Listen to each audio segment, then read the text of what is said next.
Hello all, नमस्कार, good morning, welcome to civil step IAS. दोस्तों, civil step ने UPSC mains के लिए स्पेशली एक सीरीज डिजाइन की है जिसे हम प्रतिबद्ध कहते हैं। तो हम आज प्रतिबद्ध सीरीज में ही ओशनोग्राफी के सेकंड पार्ट को डिस्कस करेंगे। जिनको नहीं है पता उनको मैं फिर से बता देता हूं कि सिविल स्टेप आईएएस ने यूपीएससी के मेंस के लिए एक डेडिकेटेड सीरीज स्टार्ट कर रखी है जिसमें हम यूपीएससी मेंस के पिछले सालों के क्वेश्चंस को डिस्कस करते हैं, जिसमें कि हम सब्जेक्ट वाइज तो करते ही करते हैं, साथ के साथ हम उसको टॉपिक वाइज डिस्कशन को स्टार्ट करते हैं। जहां हमने पिछले पार्ट में ओशनोग्राफी का जो पार्ट 1 था उसमें हमने आपका सेलेनिटी के टॉपिक्स, टेम्परेचर डिस्ट्रीब्यूशन के टॉपिक्स और मोस्ट इंपॉर्टेंट ओशन करंट्स के टॉपिक को हमने डिस्कस कर लिया है। उसके साथ साथ जो हमारे प्रीवियस ईयर क्वेश्चंस जो आए थे मेंस के अंदर, हमने उन सबको भी डिस्कस कर लिया हुआ है। तो आज हम उसी के सेकंड पार्ट को डिस्कस करेंगे और ओशनोग्राफी के पार्ट को कंक्लूड करेंगे। साथ में इसके साथ साथ कुछ यूपीएससी के अनटच टॉपिक्स हैं जैसे कि मरीन पॉल्यूशन है, तो हम उसको भी काफी होलिस्टिकली कवर करेंगे। तो आइए चलते हैं फटाफट से, क्विकली हम अपने सेशन को स्टार्ट करते हैं। तो आइए चलते हैं अब अपनी नेक्स्ट स्लाइड की तरफ। तो देख लेते हैं हम हमारे टॉपिक्स। तो आज जो हमारे टॉपिक्स रहेंगे उनको मैं भी टिक कर दूंगा। तो आज के जो हमारे टॉपिक रहेंगे, एक तो रहेगा ओशन बॉटम रिलीफ, उसके साथ रहेगा आज का हमारा जो टॉपिक होगा मरीन रिसोर्सेज एंड पॉल्यूशन, और कोरल्स रहेंगे, कोरल रीफ्स एंड ब्लीचिंग होगा। साइमल्टेनियसली यूएन क्लॉज होंगे, जहां से क्वेश्चन प्रीलिम्स में भी आ गया था और मेंस में भी आने की मैक्सिमम प्रोबेबिलिटी होती है। तो आइए चलते हैं अब हम बाकी रेस्ट जो टॉपिक्स हैं ये हम ऑलरेडी डिस्कस कर चुके हैं, जिन पे मैंने टिक नहीं लगाया है। ये आप पार्ट 1 जो सीरीज है, इसका जो पार्ट 1 है उसमें आप देख सकते हैं, वहां से आपको एनालिसिस मिल जाएगा इस टॉपिक के बारे में भी और कैसे हमने इन क्वेश्चंस को अप्रोच करना है। तो आइए चलते हैं ज्यादा टाइम ना वेस्ट करते हुए। ये रहे आपके प्रीवियस ईयर क्वेश्चंस जो आज डिस्कस किए जाएंगे, उन पे मैं टिक कर देता हूं। आज हमारा टॉपिक होगा assess the impact of global warming on the coral life system with examples. It means यहां पे अब कीवर्ड को समझो कि कीवर्ड क्या रहेगा। ग्लोबल वार्मिंग का इंपैक्ट किस पे? कोरल लाइफ सिस्टम पे। इट मींस जो हमारा कोरल टॉपिक होगा उसका रेलेवेंस अब आपको चल गया होगा पता कि क्यों बढ़ जाता है। तो कोरल्स हम काफी होलिस्टिकली डिस्कस करेंगे। तो यहां पे इस ग्लोबल वार्मिंग का इंपैक्ट पूछा हुआ है कोरल लाइफ सिस्टम के ऊपर, तो ये वाला क्वेश्चन आज डिस्कस होगा। इसके साथ साथ What are the consequences of spreading of dead zones और marine ecosystem, ये वाला क्वेश्चन भी आज डिस्कस होगा। रेस्ट बाकी जो भी क्वेश्चन है, क्वेश्चन नंबर 1 है, क्वेश्चन नंबर 3 है, question number 5 and question number 6 है, ये ऑलरेडी डिस्कस किए जा चुके हैं। तो आई होप यहां तक आपको चीजों का पता चल गया होगा कि कैसे हमने इन टॉपिक्स को अप्रोच करना है। जब मैं इन दो टॉपिक्स की बात कर रहा हूं, पहले तो अभी आप क्वेश्चंस को समझो कि क्वेश्चंस में पूछा क्या गया है, उसके बाद हम फिर टॉपिक के ऊपर आएंगे। पहले क्वेश्चन में आपको चल गया पता कि दो इंपॉर्टेंट चीजें पूछी हैं, ग्लोबल वार्मिंग, उसका इंपैक्ट कोरल लाइफ सिस्टम पे। तो ये कंबाइन होके क्वेश्चन आ रहा है। साइमल्टेनियसली डायरेक्टली मरीन पॉल्यूशन को उसने नहीं पूछा, उसने घुमा के चीज को पूछ लिया। उसने क्या पूछा कि जो डेड जोन्स हैं उसका क्या इंपैक्ट है मरीन इकोसिस्टम पे। तो इट मींस हमें पहले डेड जोन से पहले हमें बाकी और चीजों का भी पता होना चाहिए, तब जाके हम उसको कोरिलेट कर पाएंगे कि ये डेड जोन्स होते क्या हैं और उनका क्या इंपैक्ट होता है मरीन इकोसिस्टम के ऊपर। तो चलिए आगे अब चलते हैं और हम स्टार्ट करते हैं अब मेन डिस्कशन को अपनी। सबसे पहला टॉपिक रहेगा ओशन बॉटम रिलीफ। अब समझो कि ओशन बॉटम रिलीफ होता क्या है। जैसे कि नाम से चल रहा है पता, ज्योग्राफी में एक चीज मैं आपको ऑलरेडी एक चीज बताना चाहूंगा पहले। ज्योग्राफी में सबसे बड़ी चीज है कि जब भी हम कोई टॉपिक को पढ़ेंगे तो उस टॉपिक को बिल्कुल सिंप्लीफाइड वे में अपनी लैंग्वेज में ट्रांसलेट करने की कोशिश करो। जो जैसे ये टॉपिक है ओशन बॉटम रिलीफ, तो ओशन बॉटम रिलीफ से हमारे दिमाग में क्या चीज आएगी कि हमारे पता, इससे हमें एक विजुअल इंप्रिंट छप जाना चाहिए हमारे दिमाग के अंदर कि मैं ओशन का जो बॉटम है वहां पे जो हमें रिलीफ फीचर्स मिलेंगे हम उसके बारे में यहां पे डिस्कस करेंगे। तो प्राइमरली हम क्या करते हैं, हम ओशन बॉटम रिलीफ को दो कैटेगरीज में डिवाइड कर देते हैं। पहली कैटेगरी होती है आपकी मेजर रिलीफ फीचर्स और दूसरी होती है माइनर रिलीफ फीचर्स। जब मैं मेजर और माइनर को डिस्कस करूंगा तो यहां पे जब मैं रिलीफ की बात कर रहा हूं, जनरली जब हम रिलीफ की बात करते हैं तो रिलीफ में क्या आते हैं, माउंटेन्स आते हैं, पहाड़ आते हैं, नदियां आती हैं। जनरली ज्योग्राफी के एस्पेक्ट में हम इन सब फिजियोग्राफी एस्पेक्ट को मैं बात करते हैं हम। बट जब मैं यहां पे बात कर रहा हूं तो यहां पे हम जो ओशन है, ओशन के नीचे ये सब कौन कौन से रिलीफ फीचर्स हमें देखने को मिलेंगे, मैं उनकी बात कर रहा हूं। तो यहां तक आपको चीज समझ आ गई। तो आइए चलते हैं, अब हम पहले मेजर को डिस्कस करेंगे, साइमल्टेनियसली फिर हम माइनर को डिस्कस करेंगे। तो सबसे पहला मेजर रिलीफ फीचर में है दैट इज कॉन्टिनेंटल शेल्फ। पहले तो हम नाम, मैं यहाँ पे पहले आपको सबको बता दूंगा, मेजर की एक लिस्ट है, माइनर की एक अलग लिस्ट है। तो मेजर को पहले हम लिस्ट वाइज देख लेंगे, फिर माइनर को, एंड देन फिर उसके बाद अगली स्लाइड में हम उसके डिस्कशन पे आ जाएंगे। सबसे पहला आ गया continental shelf, then continental slope, उसके बाद आएगा continental rise, and then deep sea plain और अबिसल प्लेन।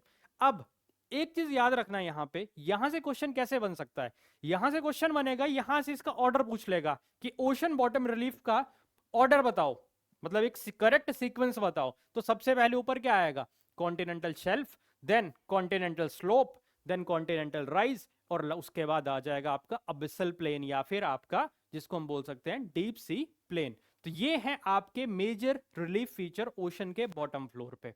उसके बाद जब मैं माइनर की बात करता हूं, तो माइनर में आपको क्या क्या देखने को मिलेगा, माइनर में आपको ट्रेंचेस देखने को मिलेंगी, माइनर में आपको मिड ओशनिक रिजेस देखने को मिलेंगे, उसके साथ साथ आपको सी माउंट्स देखने को मिलेंगे और गयोट्स देखने को मिलेंगे। तो आइए देख भी लेते हैं। जब मैं माइनर रिलीफ फीचर्स की बात कर रहा हूं, तो इसके अंदर आपको मिड ओशनिक रिजेस देखने को मिल रही हैं, आपको सी माउंट्स एंड गयोट्स देखने को मिल रहे हैं, और आपको ट्रेंचेस देखने को मिल रही हैं। तो टोटल ये जो आपके 7 फीचर्स हुए ओशन रिलीफ के, जिसमें कि हमने 4 को हमने मेजर में कैटेगराइज किया है, जिसमें 3 को हमने माइनर कैटेगरी में कैटेगराइज किया है। अब आगे चलते हैं इनके हम डिटेल डिस्कशन के ऊपर।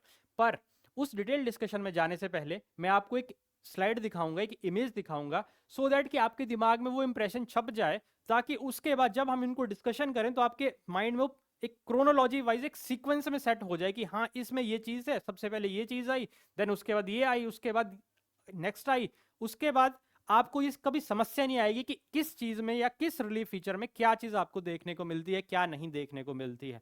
तो आपने ध्यान से अगली इमेज के अंदर आपने उस स्लाइड को, उस इमेज को ध्यान से पहले अपने दिमाग के अंदर छाप लेना है पूरी तरह से, क्योंकि बेसिकली ज्योग्राफी के अंदर सारा काम ही विजुअलाइजेशन का है। जब मैं मैपिंग की भी बात करता हूं, तो मैपिंग के अंदर भी क्या हो रहा है, हम विजुअल रिप्रेजेंटेशन ही तो करते हैं हम किसी पर्टिकुलर प्लेस की। तो वही सब चीजें हम अब आगे कंटिन्यू करेंगे। तो आओ चलो चलते हैं अब हम अगली स्लाइड के ऊपर। ध्यान से देखना इसको, एक बार मैं साइड भी हो जाता हूं, सो दैट आपको ध्यान से स्लाइड को पूरी तरह से देख लो। अब इसके बाद चलते हैं हम कि इसके पूरे बॉटम रिलीफ पे। बेसिकली ये एक ओशन है, ये ऊपर जो आपको दिख रहा है ये सारा, ये बेसिकली एक ओशन है, ठीक है। ये उसके नीचे के अंदर, मींस उसके नीचे जो फ्लोर है या उसके नीचे जो जमीन है, उसके बारे में ये आपको बताया गया है। तो ये रही आपकी कॉन्टिनेंटल शेल्फ, ये दिख रही होगी आपको, this is the continental shelf. इसके बाद ये रहा, अब ध्यान से देखना, ये तो रही शेल्फ। शेल्फ मतलब एक इस तरह का कोई एक बाउंड प्लेन सा होगा, जैसे शेल्फ होती है घर में डली हुई, तो सेम मतलब ये हुआ कि इस तरह की एक शेल्फ है। अब इसके बाद अगला क्या था हमारा, कॉन्टिनेंटल स्लोप। जैसे ही शेल्फ खत्म होगी उसके बाद क्या होगा, ये ऐसे, ये जैसे सपोज करो ये शेल्फ है, अब इसके बाद क्या हुआ कि जैसे ही शेल्फ खत्म होगी उसके बाद क्या हो जाएगा, स्लोप हो जाएगा, ये ऐसे बेंड कर जाएगा ये ऐसे को। तो ये क्या बन गया, this is the continental slope. अब ध्यान से देखो, यही चीज क्या है, this is the continental slope. ये आ गया आपका स्लोप, ये पूरा स्लोप बन गया, ये वाला रीजन जो है आपका सारा, this is the slope region, ठीक है। अब इसके बाद हमने अगला क्या पढ़ा था मेजर में, कॉन्टिनेंटल राइज पढ़ा था। जब मैं राइज की बात कर रहा हूं, अब ध्यान से देखना, यहां पे ये है आपका कॉन्टिनेंटल राइज। अब इसके बाद यहां पे इस पॉइंट पे, ये यहां तक तो ठीक है, बट यहां से आप देखोगे कि हल्का सा यहां पे, जबकि स्लोप में तो क्या था कि ये सीधा ही आता तब ये स्लोप होता पूरी तरह से, बट यहां पे ये हिस्सा क्या हो गया, उठ गया, और आगे को इसने इस तरह की शेप ले ली। एक इसने हल्का सा, मैं ये बोल दूंगा कि 0.5 डिग्री या 1 डिग्री के एंगल इसके अंदर आपको देखने को मिलेगा। इसके अंदर थोड़ा सा आपको एक एलिवेशन सा देखने को मिलेगा, चाहे वो आधे डिग्री का चाहे वो 1 डिग्री का। उसी पार्ट को हमने क्या बोल दिया, that is known as continental rise. और यहां से पूरा इस तरह से जो कॉन्टिनेंटल शेल्फ वाला जोन है, यहां से जो आपको स्लोप एंगल आपको राइज देखने को मिलेगा, that is known as, this particular relief feature is known as continental rise। अब यहां पे पहुंच गए हम continental rise पे। अब अगला जो इंपॉर्टेंट फीचर दैट इज जिसको हम बोलते हैं अबिसल प्लेन। अबिसल प्लेन बोल लो या डीप सी प्लेन बोल लो, एक ही चीज है। अब ये रहा पूरा प्लेन हिस्सा, मतलब ये ओशन का वो हिस्सा है जो बिल्कुल पूरी तरह से सपाट है, जिसको हम बोलते हैं, हम प्लेन्स बोलते हैं। Great plains of northern India की हम बात करते हैं, जो कि बिल्कुल हार्डली फीचरलेस प्लेन है, वहां पे कुछ ज्यादा आपको एलिवेशन देखने को नहीं मिलता है। तो सिमिलरली ये वही अबिसल, वही तो नहीं मैं बोलूंगा, बट सिमिलर चीज होगी, उसके आप अज्यूम याद रखने के लिए मैं उसको बोल सकता हूं कि आप उसको याद उस तरह से रख सकते हो। तो ये वही अबिसल प्लेन है, मतलब ये वो प्लेन हिस्सा है, एक खुला सपाट ग्राउंड होगा कहां पे, ओशन के फ्लोर के नीचे। क्लियर है बात। इसके बाद आपको यहां पे कुछ, जब मैंने माइनर रिलीफ फीचर की बात की थी, तो जैसे कि आपको ये रहे आपके वो सी माउंट्स, ठीक है, उसके साइमल्टेनियसली ये रहेंगे आपको, यहां पे आपको ये देखने को मिलेंगे, माउंटेन रेंजेस देखने को मिलेंगी, मिड ओशनिक रिजेस जहां पे वो रिफ्ट वैलीज भी क्रिएट करेंगी। ये रहेंगी आपकी trenches, these are the deepest part, ये रहे वो ट्रेंचेस, ठीक है। इसके साथ साथ similar condition sea mount guyots, आगे वाली स्लाइड में आपको वहां पे गयोट्स के बारे में भी मैं बता दूंगा कि गयोट्स क्या होते हैं। जनरली गयोट्स वैसे फ्लैट टॉप्ड माउंटेन्स होते हैं, जनरली ऊपर से फ्लैट होंगे वो, तो उनके डिस्कशन हम अगली स्लाइड में जब हम उस टॉपिक पे आएंगे तो हम उस पे ही करेंगे। तो सबसे पहले तो आपको विजुअल रिप्रेजेंटेशन क्लियर होनी चाहिए, ये मैंने इसीलिए बताई आपको, सो दैट कि आपके दिमाग में कि इंप्रेशन छप जाए। जैसे ही ये इंप्रेशन छप जाएगा उसके बाद चीजें बिल्कुल ईजी हो जाएंगी। ये इंप्रेशन जो है आपकी 80% सॉल्यूशन है आपकी बीमारी का, मतलब जो यूपीएससी की ओशन बॉटम रिलीफ का जो समस्या है उसका रामबाण इलाज है। 80% यहीं से सॉर्ट आउट हो जाएगी चीज। इसके बाद तो सिर्फ क्या करना है, इंफॉर्मेशन को एड ऑन करना है। क्लियर है बात। तो आपके दिमाग में चीज छपी होनी चाहिए, और कोशिश करें जब भी आप मेंस का जब भी कोई क्वेश्चन लिख रहे हैं इस तरह का, अगर आप उसको वहां पे डायग्राम के थ्रू रिप्रेजेंट कर सके, that will give you extra add value addition देगा वो आपके आंसर के अंदर। तो दैट्स वाई ये डायग्राम्स मोस्ट इंपॉर्टेंट होते हैं, इसलिए मैंने डायग्राम को पूरा आपको होलिस्टिकली एक्सप्लेन कर दिया कि कौन सी चीज कहाँ पे है। आई होप यहां तक समझ आ गई होगी चीज। तो आओ चलते हैं अब इसी का, ये तो आपने देख लिया एक वैसे ओवरऑल व्यू में। अब इसके बाद जब मैं इसको स्पेशली, जब एक ज्योग्राफी की लैंग्वेज में, ये तो था थोड़ा विजुअल रिप्रेजेंटेशन था, साइमल्टेनियसली यहाँ पे आपको ग्राफिक्स देखने को मिल रहे थे। अब आओ दूसरे इंपॉर्टेंट व्यू के ऊपर, जो प्योरली ज्योग्राफिकल व्यू है, उसको देखते हैं हम। दिस इज द व्यू, वही चीज को एक शॉर्ट में मैंने जो पूरी तरह से प्रॉपर लेयरिंग के साथ यहाँ पे अब इस इमेज के थ्रू डिस्कस करेंगे।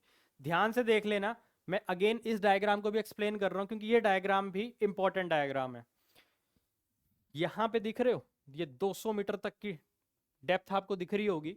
तो यहां पे आपको क्या देखने को मिल रही है, कॉन्टिनेंटल शेल्फ देखने को मिल रही है। इसी 2000 से 3000 मीटर के अप्रॉक्स यहां पे आपको कॉन्टिनेंटल स्लोप और कॉन्टिनेंटल राइज आपको देखने को मिलेगा। ये आ गया आपका शेल्फ वाला जोन, ये आ गया स्लोप वाला जोन, और ये आ गया आपका राइज वाला जोन।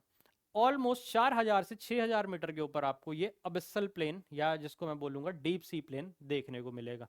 उसके बाद जब मैंने बात की ट्रेंचेस की, तो जब मैं ट्रेंचेस की बात कर रहा हूं यहां पे, मैं एक बार फिर देख लो, continental shelf, slope, rise, abyssal plain. अब आए हम ओशनिक ट्रेंचेस के ऊपर। जब मैं ट्रेंचेस की यहां पे बात कर रहा हूं, तो ट्रेंचेस में आपने याद रखना, मैंने क्या कहा था कि डीपेस्ट पॉइंट्स होते हैं। तो जब डीपेस्ट पॉइंट्स की बात करूंगा मैं, तो आप खुद देख लो कि यहाँ पे डेप्थ कहां तक पहुंच जा रही है, 10,000 मीटर तक। मोटा मोटा अगर मैं इसको कैलकुलेट करूं किलोमीटर में, तो ये बनेगा आपका 10 किलोमीटर। तो अप्रोक्सीमेटली इस लेवल तक की डेप्थ आपको देखने को मिलेगी, तभी इनको डीपेस्ट पॉइंट कहा जाता है ओशनिक ट्रेंचेस को। यहां तक कहानी क्लियर है। इसके बाद इसी के अंदर आपको कुछ वॉल्केनिक माउंटेन्स या सी सरफेस, या जिसको मैं बोल सकता हूं कि आपको कुछ माइनर रिलीफ फीचर्स भी देखने को मिलेंगे, और सबमरीन रिजेस वगैरह भी आपको देखने को मिलेंगे। तो दिस इज द ऑल, ये दूसरा व्यू है अकॉर्डिंग टू दी डेप्थ, जहां पे आपको ओशन के बॉटम रिलीफ फीचर्स के बारे में पता चल रहा होगा। तो आओ, यहां तक आपने डायग्राम देख लिए, ध्यान से आपको समझ आ गए होंगे। अब चलते हैं हम यहां से मेन डिस्कशन वाले पार्ट की तरफ। सबसे पहला दैट इज कॉन्टिनेंटल शेल्फ। अब जब मैं कॉन्टिनेंटल शेल्फ की बात करता हूं, तो आपने अभी देखा कि कॉन्टिनेंटल शेल्फ में क्या चीज हो रही थी, एक बार फिर से देख लेते हैं अगर। तो बेसिकली ये है क्या, यहां पे शेल्फ एक्सटेंड कर रही है ना, ये ऊपर तो पानी है सारा, और इसके नीचे ये सारी जमीन, पूरा जमीन वाला हिस्सा है, ऊपर पानी नीचे जमीन, तो इट मींस ये क्या है, ये जमीन का ही तो एक्सटेंशन है टुवर्ड्स कहां, सी की तरफ को। या फिर दूसरी तरह से मैं बोल लूं कि यहां पे जो सी है वो किधर को एक्सटेंड कर रहा है, जमीन की तरफ को कर रहा है। It means seaward extension है किसका, यहां पे। आओ चलते हैं अब इस पे, उसी स्लाइड को मैं दोबारा से, जो मैंने यहाँ पे ये जो स्लाइड दे रखी है इसी को मैं आगे उस पर एक्सप्लेन कर रहा हूँ। अब आओ चलते हैं वहां पे। Seaward extension of the continent from the shoreline to continental edge. It means कि क्या है ये चीज, सीवर्ड एक्सटेंशन ही तो है किसका, कॉन्टिनेंट का, कहां से, शोर लाइन से कॉन्टिनेंटल एज की तरफ। और जनरली शेल्फ्स, अब खुद सोचो यहाँ पे जब मैं इस डायग्राम के ऊपर आता हूँ, ये जो शेल्फ्स हैं ये यहाँ पे अगर ध्यान से भी देखो तो यहाँ पे है क्या चीज है, ये सबमर्जेंसी तो हुई है यहाँ पे, मतलब जमीन का वो हिस्सा कहाँ पे है, पानी के नीचे सबमर्ज तो कर गया है। तो इसीलिए हम इसको क्या बोलते हैं, shelves are formed due to submergence of the part of the continent. तो यहां तक चीज समझ आ गई कि सबमर्जेंस हो रहा है यहाँ पे किसका, कॉन्टिनेंट के किसी पार्ट का सबमर्जेंस हो गया। इसके साथ साथ इस शेल्फ्स की खासियत क्या है कि इस शेल्फ्स में हमें क्या देखने को मिलेंगे, यहाँ पे हमें देखने को मिलते हैं फॉसिल फ्यूल्स। इट मींस यहां से ही तो वहां पे हमारे जो भी फॉसिल फ्यूल्स आते हैं सी से, या क्रूड ऑयल जो वगैरह आ रहा है, उसका एक्सट्रैक्शन जो होता है वो कहां से हो रहा है, वो इसी कॉन्टिनेंटल शेल्फ से होता है। तभी तो यहाँ पे लिखा गया है these continental shelves becomes the source of the fossil fuels, जिसमें कि आपका मेन फॉसिल फ्यूल पेट्रोलियम है। और जो कॉन्टिनेंटल शेल्फ है, एक चीज और याद रखना कि जो कॉन्टिनेंटल शेल्फ है इसकी जो विड्थ है वो कौन डिसाइड करेगा, वो डिसाइड करेगा आपका टेक्टोनिक बाउंड्री डिसाइड करेगी। टेक्टोनिक बाउंड्री, अब बेसिकली ये वर्ड आता है जियोमॉर्फ से, मतलब जब हम प्लेट्स की बात करते हैं जनरली हम बोलते हैं कि ये वाली प्लेट हिल गई तो ये भूकंप आ गया या कुछ और चीज हो गई, तो जनरली हम जियोमॉर्फ में हम प्लेट टेक्टोनिक्स के थ्रू हम डिफाइन कर पाते हैं कि कौन सी बाउंड्री कन्वर्जेंट है या कौन सी बाउंड्री डाइवर्जेंट है। एक चीज याद रखना, आपको ये जो कॉन्टिनेंटल शेल्फ की जो विड्थ है वो डिसाइड करेगी कि किस टाइप की वो टेक्टोनिक बाउंड्री है। और एक चीज याद रखना, जैसे कि पैसिफिक है, पैसिफिक ओशन है, तो पैसिफिक ओशन की बहुत कम कॉन्टिनेंटल शेल्फ देखने को मिलेगी। क्यों, क्योंकि वो है आपका डिस्ट्रक्टिव प्लेट बाउंड्री के ऊपर। डिस्ट्रक्टिव प्लेट बाउंड्री जनरली हम एसोसिएट करते हैं, जनरली दो टाइप की बाउंड्रीज होती हैं, एक होती है आपकी कन्वर्जेंट और एक होती है डाइवर्जेंट। अभी इस चीज को अभी समझ लो, वैसे इसको जियोमॉर्फ में हम होलिस्टिकली कवर करेंगे। जब मैं कन्वर्जेंट की बात करता हूं तो ध्यान से देखना, कन्वर्ज का मतलब होता है ना कि दो चीजें आपस में मिल रही होंगी, तो ये ऐसे कन्वर्ज कर रही होंगी। जब ये कन्वर्ज कर रही हैं तो खुद देखो कि मेरी बाजुएं जो क्या हो रही हैं, श्रिंक हो रही हैं। तो इट मींस ये क्या हो रहा है, एरिया जो है घट रहा है। जब भी चीज का एरिया घटेगा तो हम उसको क्या बोल देते हैं, that is the destructive plate boundary. Clear है बात। और जब भी कोई डाइवर्ज होंगी, ये मतलब दूर जाएंगी, तो ऐसे ही एरिया क्या कर रहा है, ये फैल रहा है ये एरिया, तो इसको हम क्या बोल देंगे, दैट इज दी, उसको हम क्या बोलेंगे, that is the constructive plate boundary बोल देंगे। जब एरिया फैला बड़ा हुआ तो दैट इज, जब डाइवर्ज हुआ वो तो दैट इज कंस्ट्रक्टिव, और जब वो श्रिंक होगा, जब वो कन्वर्ज करेंगे तो उसको हम क्या बोल देंगे, that is destructive plate boundary. तो अब सिमिलर चीज है कि जो पैसिफिक ओशन है उसकी कम कॉन्टिनेंटल शेल्फ देखने को मिलती है due to the presence of destructive continental boundary. I hope यहां तक आपको चीज क्लियर हो गई होगी। अब आओ अगले रिलीफ फीचर की तरफ चलते हैं, that is the continental slope. अब खुद सोचो, ये शेल्फ थी, अब इसके बाद जब ये ऐसे को हुआ तो यहाँ पे क्या हुआ, ये स्लोप वाला रीजन आया। अब कॉन्टिनेंटल स्लोप के बाद अगली चीज हमने क्या पढ़ी थी, कॉन्टिनेंटल राइज पढ़ी थी, हमने राइज देखी थी वहां पे। तो बेसिकली स्लोप क्या कर रहा है, वो स्लोप इंटरमीडिएट का काम कर रहा है। वो किस किस को कनेक्ट करेगा, कॉन्टिनेंटल राइज को कनेक्ट करेगा किसके साथ, कॉन्टिनेंटल शेल्फ के साथ। तो सेम यही चीज लिखी है, continental slope connects continental shelf and continental rise. तो यहां तक कहानी क्लियर है। इसके साथ साथ अब क्या हुआ, जब मेरी पहले तक तो ये ठीक थी शेल्फ, अब इसमें ऐसे को एंगल आया तो मींस यहां पे जो स्लोप एंगल होगा वो कितना होगा, मोर देन 40 डिग्री होगा। Again the gradient of the slope is more than 40 degree, और it begins where the continental shelf sharply drops off into a steep slope. और यहां पे क्या होगा कि जनरली जो कॉन्टिनेंटल शेल्फ है कहां से स्टार्ट, मतलब जिस जो मैं कॉन्टिनेंटल शेल्फ जो है जैसे ही खत्म होगी वहीं से जैसे ये शार्प जो टर्न आएगा, जो स्लोप आएगा, वहीं से ही आपका कॉन्टिनेंटल जो स्लोप है वो क्या हो जाएगा, स्टार्ट हो जाएगा।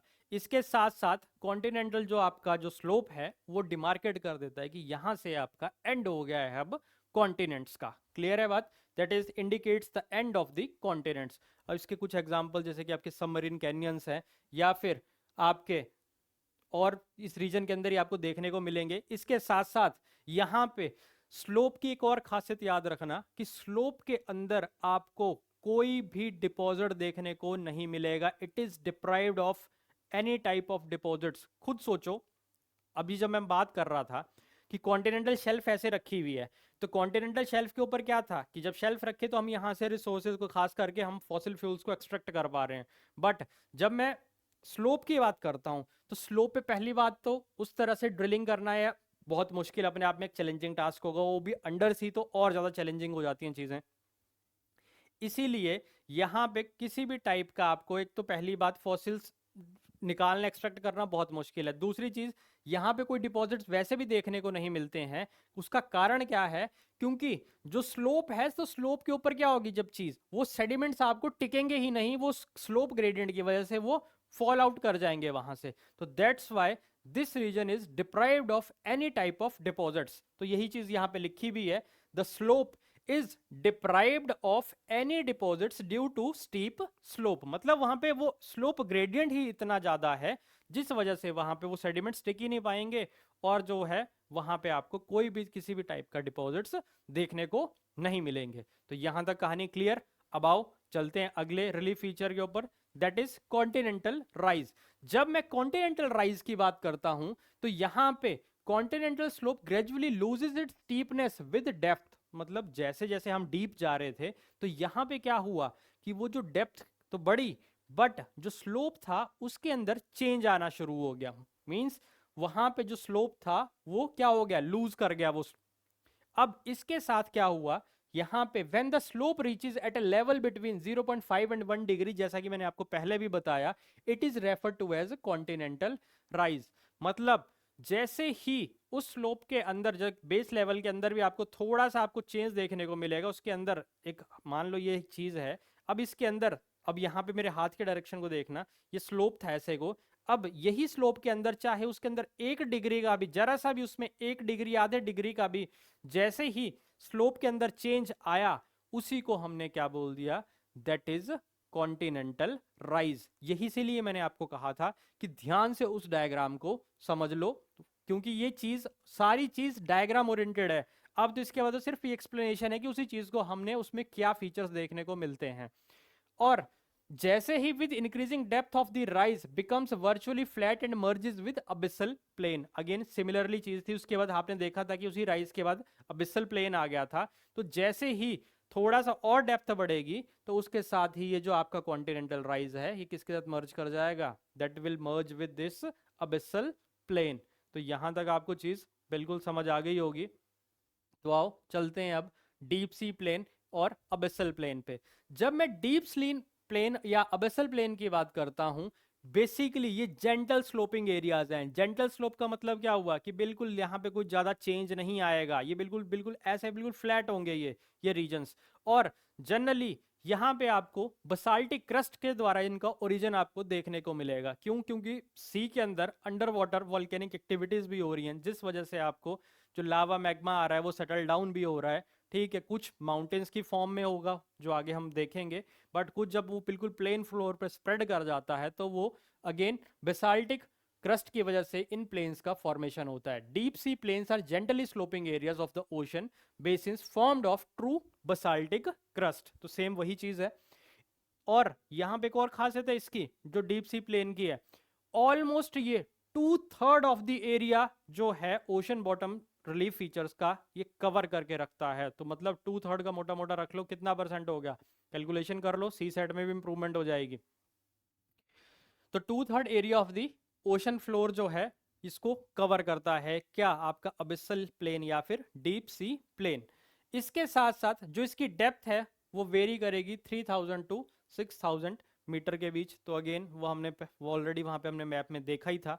उसके साथ साथ यहाँ पे इन प्लेन्स के अंदर आपको अब खुद सोचना यहाँ से आपका शेल्फ थी, ये स्लोप आया, स्लोप पे तो यहाँ पे तो आपको चलो ठीक है आपने पेट्रोलियम का एक्सट्रैक्शन कर लिया, यहाँ पे आपको कुछ नहीं मिला, राइज आ गया, राइज के बाद अब प्लेन वाला हिस्सा आ गया। अब मैं जब प्लेन एरिया की बात कर रहा हूँ तो ऑब्वियस सी बात है कि प्लेन एरिया में क्या होगा, सेडिमेंट जो वहाँ से स्लोप से आए थे वो कहीं ना कहीं तो इकट्ठे होंगे, वो सेडिमेंट्स कहाँ आके इकट्ठे होंगे, वो सारे इकट्ठे होंगे इसी अबिस्सल या फिर डीप सी प्लेन के अंदर। तो तभी यहाँ पे लिखा गया these plains are covered with fine grain sediments like clay and silt. ये सब आपको यहाँ पे ही इनकी सेडिमेंटेशन देखने को मिलेगी, किस किस चीज की, क्ले और सिल्ट की सेडिमेंटेशन देखने को मिलेगी। क्लियर है बात यहाँ पे? तो ये सारे जो फीचर्स थे आपके, these all are the major relief features of the ocean floor. यहां तक कहानी क्लियर। अब आओ चलते हैं आगे ओशन डीप या और ट्रेंचेस के ऊपर। Trenches are rarely steep sided narrow basins depressions, जो हमने देखे थे बेसिकली इस टाइप के जो डिप्रेशन थे जो बिल्कुल डीप थे, ऑलमोस्ट इनकी जो डेप्थ थी वो 10 किलोमीटर के आसपास थी। तो ये वाला जो रीजन था, तो यहाँ पे आपको ये सब देखने को मिलेंगे। तो ये डीप डिप्रेशन हैं बेसिकली ट्रेंचेस, और दीज आर द, मैंने कहा भी था क्योंकि ये डीपेस्ट रीजन, क्योंकि वहां पे आप डेप्थ देखोगे तो ऑलमोस्ट 10,000 मीटर तक वो डीप शूट आउट, मतलब वहां पे डिप कर जा रही थी वो।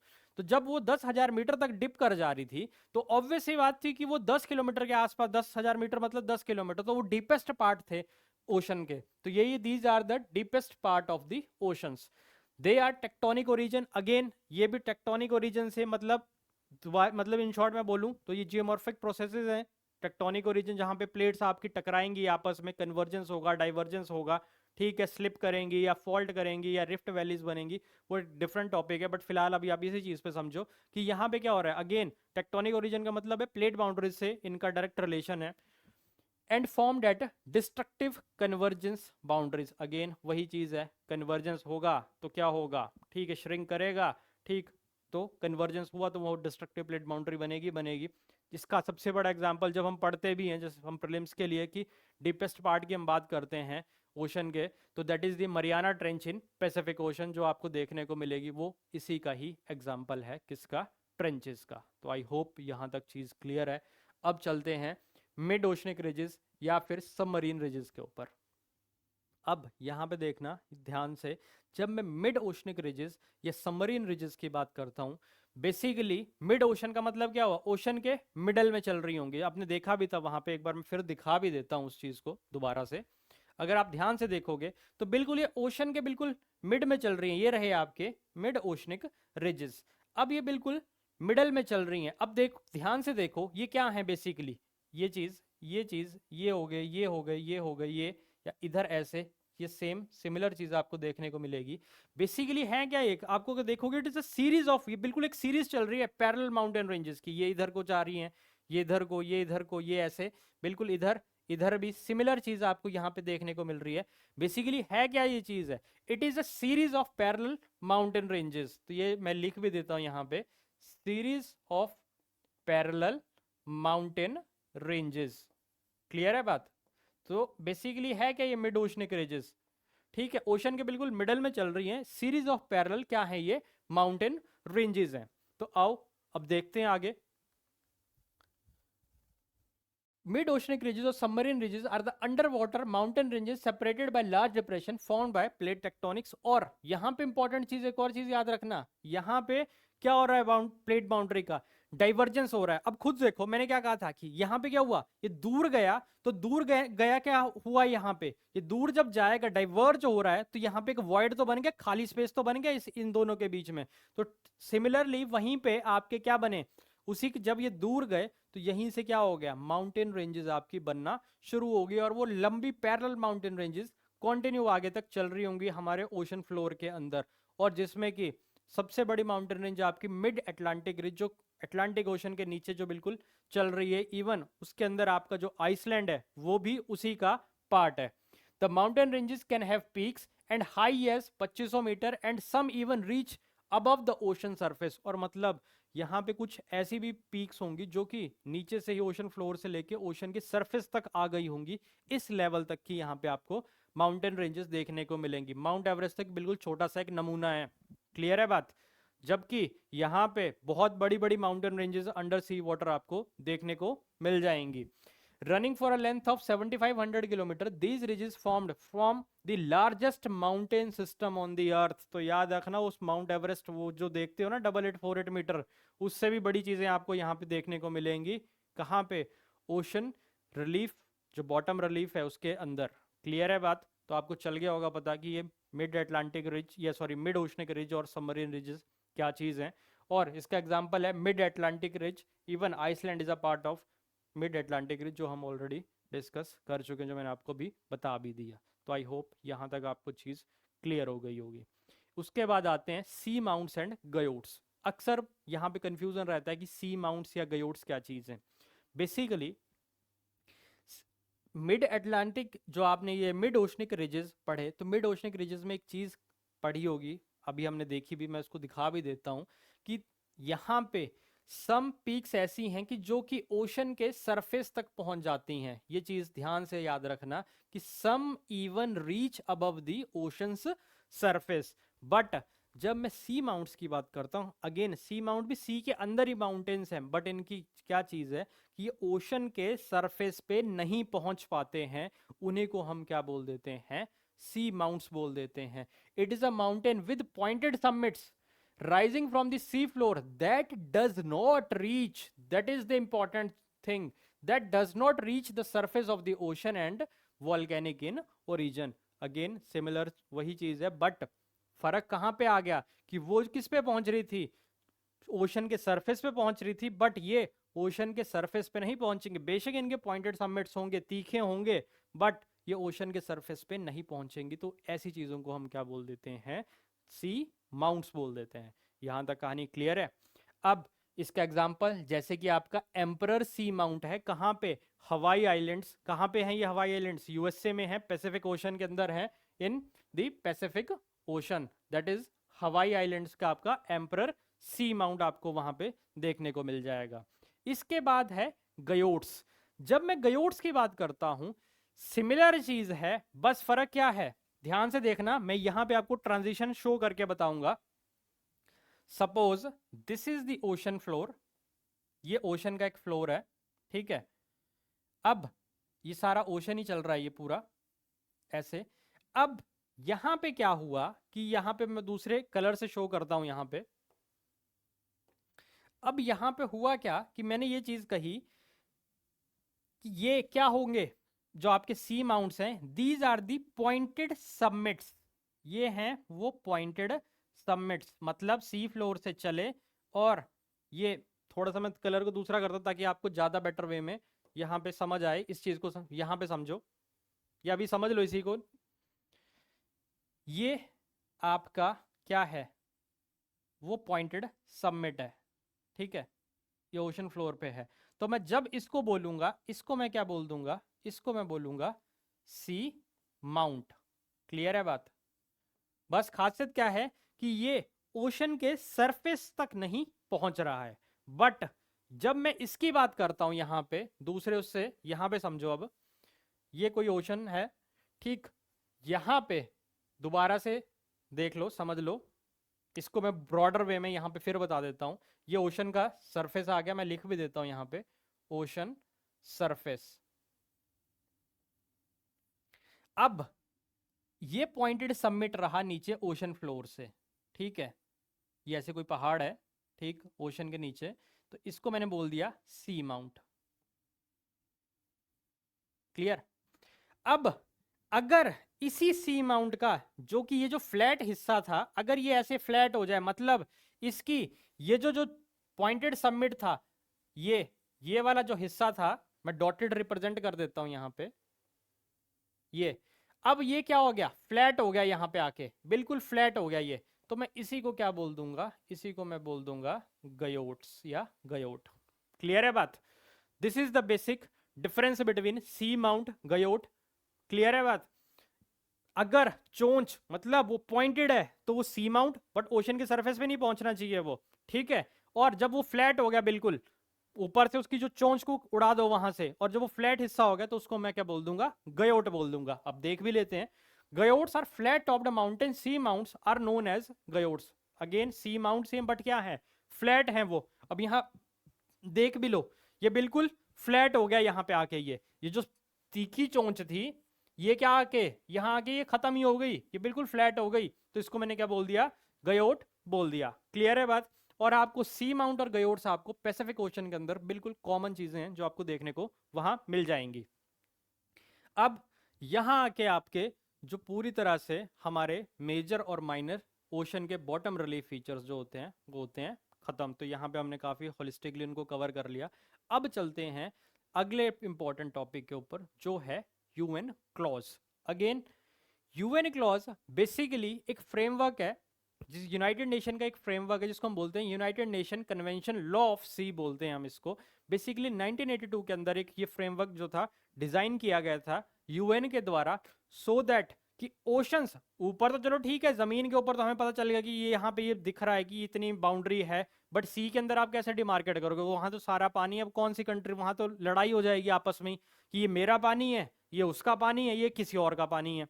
ठीक है, तो उसी इस तरह से कि इस तरह का कोई डिस्प्यूट ना हो और पीसफुली सब चीजें की जाएं, तो इसीलिए ये कन्वेंशन बनाई गई जिसको हमने क्या कहा, यूएन क्लॉज कहा। तो ये इसी को हम क्या बोल देते हैं, लॉ ऑफ सी के नाम से भी इनको जाना जाता है। 1982 के अंदर ये फ्रेमवर्क जो था डिजाइन हुआ और उसको इंप्लीमेंट किया गया। अब यहाँ पे खासियत क्या है, ये यूएन क्लॉज जो हैं एक बेसिकली एक सेट ऑफ रूल्स हैं ये जो डिसाइड करते हैं कि पानी में कहाँ पे कौन सा रूल अप्लाई होगा या फिर कहाँ तक उस कंट्री के राइट्स हैं या कैसे वहां पे मिनरल एक्सट्रैक्शन होगा या क्या और चीजें होंगी। तो उन सब चीजों के बारे में हम यहाँ पे पढ़ेंगे। बट उससे पहले इस मैप को भी दोबारा से ध्यान से देख लो। मैं इस मैप को फिर अभी एक्सप्लेन करता हूँ। अब आओ, जब मैं यूएन क्लॉज की बात करता हूँ ध्यान से देखना बिल्कुल। यहाँ पे मैं पहले तो कलर रेड ले लेता हूँ, आपको क्लैरिटी मिल जाएगी। यहाँ से ये लाइन दिख रही है सबसे पहले, ये तो सबको पता ही है, this is the land, this is the sea, ये तो बताने की जरूरत ही नहीं, दिस इज द सी। बिल्कुल ध्यान से देखना, ये डॉटेड लाइन दिख रही है ये वाली, ये जो ऐसे है बिल्कुल, इस लाइन को मैंने क्या कहा, इस लाइन को कहा बेस लाइन। क्या कहा, इस लाइन को कहा बेस लाइन कहा। क्लियर है। अब इस बेस लाइन के अंदर जो भी, ध्यान से देखना, इस लाइन के जो भी अंदर की तरफ को ये चीज है, जैसे ये कोई भी पानी आ गया, इसको मैंने क्या बोल दिया, दैट इज इंटरनल वाटर्स बोल दिया। क्या कहा मैंने इसको, इंटरनल वाटर्स। समझ आ रही है बात। ये लाइन ली, एक बेस लाइन ली, इस बेस लाइन से अंदर की तरफ को जो भी पानी आया उसको मैंने क्या बोल दिया, इंटरनल वाटर्स बोल दिया। क्लियर है बात। अब एक चीज और याद रखना कि ओशन के अंदर या सी के अंदर हम जो डिस्टेंस मेजर करते हैं वो मेजर करते हैं इन द फॉर्म ऑफ, उसका जो यूनिट है दैट इज नॉटिकल माइल्स। तो एक नॉटिकल माइल कितना, अप्रोक्सीमेटली 1.85 किलोमीटर के आसपास होता है एक नॉटिकल माइल्स। क्लियर है बात। तो अब मैंने क्या कहा कि डिस्टेंस को हमने किस में मेजर करना है, नॉटिकल माइल्स में। अब इसी बेस लाइन से जब मैं 12 नॉटिकल माइल्स, ये रहा 12 नॉटिकल माइल्स की वाली लाइन, ये रही 12 नॉटिकल माइल्स वाली लाइन, तो इसी को मैंने क्या बोल दिया, इसको मैं क्या बोलूंगा, इसको मैं बोल दूंगा दैट इज टेरिटोरियल सी बोल दूंगा। क्या बोलूंगा मैं, टेरिटोरियल सी बोल दूंगा। Limit of the territorial see that is 12 nautical miles. Clear है बात इतनी। अब इसी बेस लाइन से जब मैं डबल चला जाऊंगा, 12 का डबल कर लो कितना होता है, 12 का डबल कितना हुआ 24, तो 24 नॉटिकल माइल्स तक जब मैं जाऊंगा तो मैं उसको क्या बोल दूंगा, तो इस हिस्से को मैं बोल दूंगा कॉन्टिगुअस जोन। क्लियर है बात। जब नॉटिकल माइल से 24, सॉरी बेस लाइन से जब मैं 24 नॉटिकल माइल्स तक आ जाऊंगा तो मैं उसको क्या बोल दूंगा, that is contiguous zone, that is limit of contiguous zone, that is 24 nautical miles. अब इसी बेस लाइन से जब मैं आगे चला गया, बिल्कुल ध्यान से देख लेना, इसी बेस लाइन से जब मैं 200 नॉटिकल माइल्स तक चला जाऊंगा, ये रहा आपका 200 नॉटिकल माइल्स वाला, तो इसको मैं क्या बोल दूंगा, that is exclusive economic zone, EEZ। Clear है बात। बेस लाइन याद रखा, बेस लाइन से अंदर जो भी पानी आया उसको मैंने बोला इंटरनल वाटर, 12 उसी बेस लाइन से जब मैं 12 नॉटिकल माइल्स जा रहा हूं तो क्या बोल दिया मैंने उसको, टेरिटोरियल सी बोल दिया। उसी का डबल कर लो 24, तो उसको क्या बोल दिया मैंने, कॉन्टिगुअस जोन। और उससे आगे जब मैं 200 नॉटिकल माइल्स तक जा रहा हूं तो उसको क्या बोल दूंगा मैं, एक्सक्लूसिव इकोनॉमिक जोन बोल दूंगा। और उसके बाद तो फिर आपका हाई सीज वाला जो जोन है वो चल ही रहा है, वो हाई सीज वगैरह। तो अगेन ये चीज है। तो आई होप यहां तक ये डायग्राम समझ आ गया होगा। अब आओ चलते हैं आगे, इन सबको डिटेल में देखते हैं। अब UN clause again, the United Nations Convention on the Law of Sea 1982 international agreement है that establish legal framework for marine and marine activities। तो याद रख लेना ये marine और marine activities के लिए एक legal framework है। It is also known as law of sea, again वही बता दिया। अब it divides marine areas into 5 zones, मतलब जो मरीन एरिया है उसको 5 जोन में डिवाइड करते हैं। 5 जोन कौन कौन से थे, सबसे पहले आपका क्या आता था, इंटरनल वाटर्स आते थे, फिर उसके बाद आपका टेरिटोरियल सी आता था, फिर कॉन्टिगुअस जोन आता था, फिर देन आपका एक्सक्लूसिव इकोनॉमिक जोन, और लास्ट में हाई सीज आते थे। तो इसका ऑर्डर भी याद रख लेना, कई बार ये पूछ सकता है UPSC. Internal waters, then territorial sea, contiguous zone, exclusive economic zone and the high seas. Clear है बात, यहां तक कहानी क्लियर है। It is the only convention which stipulates a framework of state jurisdiction in maritime spaces and provides different legal status to different maritime zones। Again जब मैंने कहा कि legal framework है, it means अपने आप में चीज, जब लीगल वर्ड आ जाता है इट मीन्स यहाँ पे अगर किसी चीज का वायलेशन होगा तो उसके लिए आपको क्या होगा, पनिशमेंट भी हो सकती है, फाइन भी लग सकता है, या फिर वहां पे आपके अगेंस्ट कोई ट्रायल वगैरह भी चल सकते हैं किसी भी कंट्रीज के अगेंस्ट। तो इट मीन्स लीगल फ्रेमवर्क का मतलब चल गया पता। और दूसरी चीज यहाँ पे यही जो आपका यूएन क्लॉज हैं ये आपको उन स्टेट्स को भी राइट्स देते हैं कि कहाँ पे आपके कौन से राइट्स हैं, आपने कौन से राइट को इम्प्लीमेंट करना और कौन से राइट को इम्प्लीमेंट नहीं करना, या कौन सा लॉ एप्लीकेबल होगा यहाँ पे, कौन सा लॉ एप्लीकेबल नहीं होगा। तो आओ चलते हैं, सबसे पहले देखते हैं हम, आप सबसे पहले बेस लाइन की बात करते हैं। बेस लाइन की जब मैं बात करता हूं तो बेसिकली क्या है, एक बाउंड्री लाइन है जो डिमार्केट कर देगी कि कहां पे उस स्टेट के राइट्स हैं, जहां पे उस स्टेट के राइट नहीं है। इट मींस यहां पे clearly boundary line that determines where state sovereignty and jurisdiction begins and ends। It create a demarcation where a state has no right and those where a state enjoy rights। मतलब ये बता देगा कि कहां पे उस, मान लो सपोज करो कोई कंट्री, जैसे इंडिया की अगर मैं बात करूं, इंडिया के एस्पेक्ट में, तो इंडिया का आप कोई भी कोस्ट ले लो, चाहे वो आप कोई भी कोस्टल स्टेट उठा के देख लो, चाहे मैं केरला की बात करूं, चाहे मैं तमिलनाडु की बात करूं, या महाराष्ट्र या आंध्रा है, या कोई और है, उड़ीसा हो गया, वेस्ट बंगाल हो गया, गुजरात हो गया, गोवा हो गया, ठीक है। तो आप किसी भी स्टेट की बात कर लें तो इट मीन्स वहां पे उस स्टेट को, यहाँ पे उस स्टेट का मतलब स्टेट से तो है ही है, और कुछ एस्पेक्ट में कंट्री भी हो सकता है। क्लियर है बात। तो जोग्राफी, जब मैं पॉलिटी की बात करता हूँ तो पॉलिटी में स्टेट का मतलब कंट्री के एस्पेक्ट में भी होता है।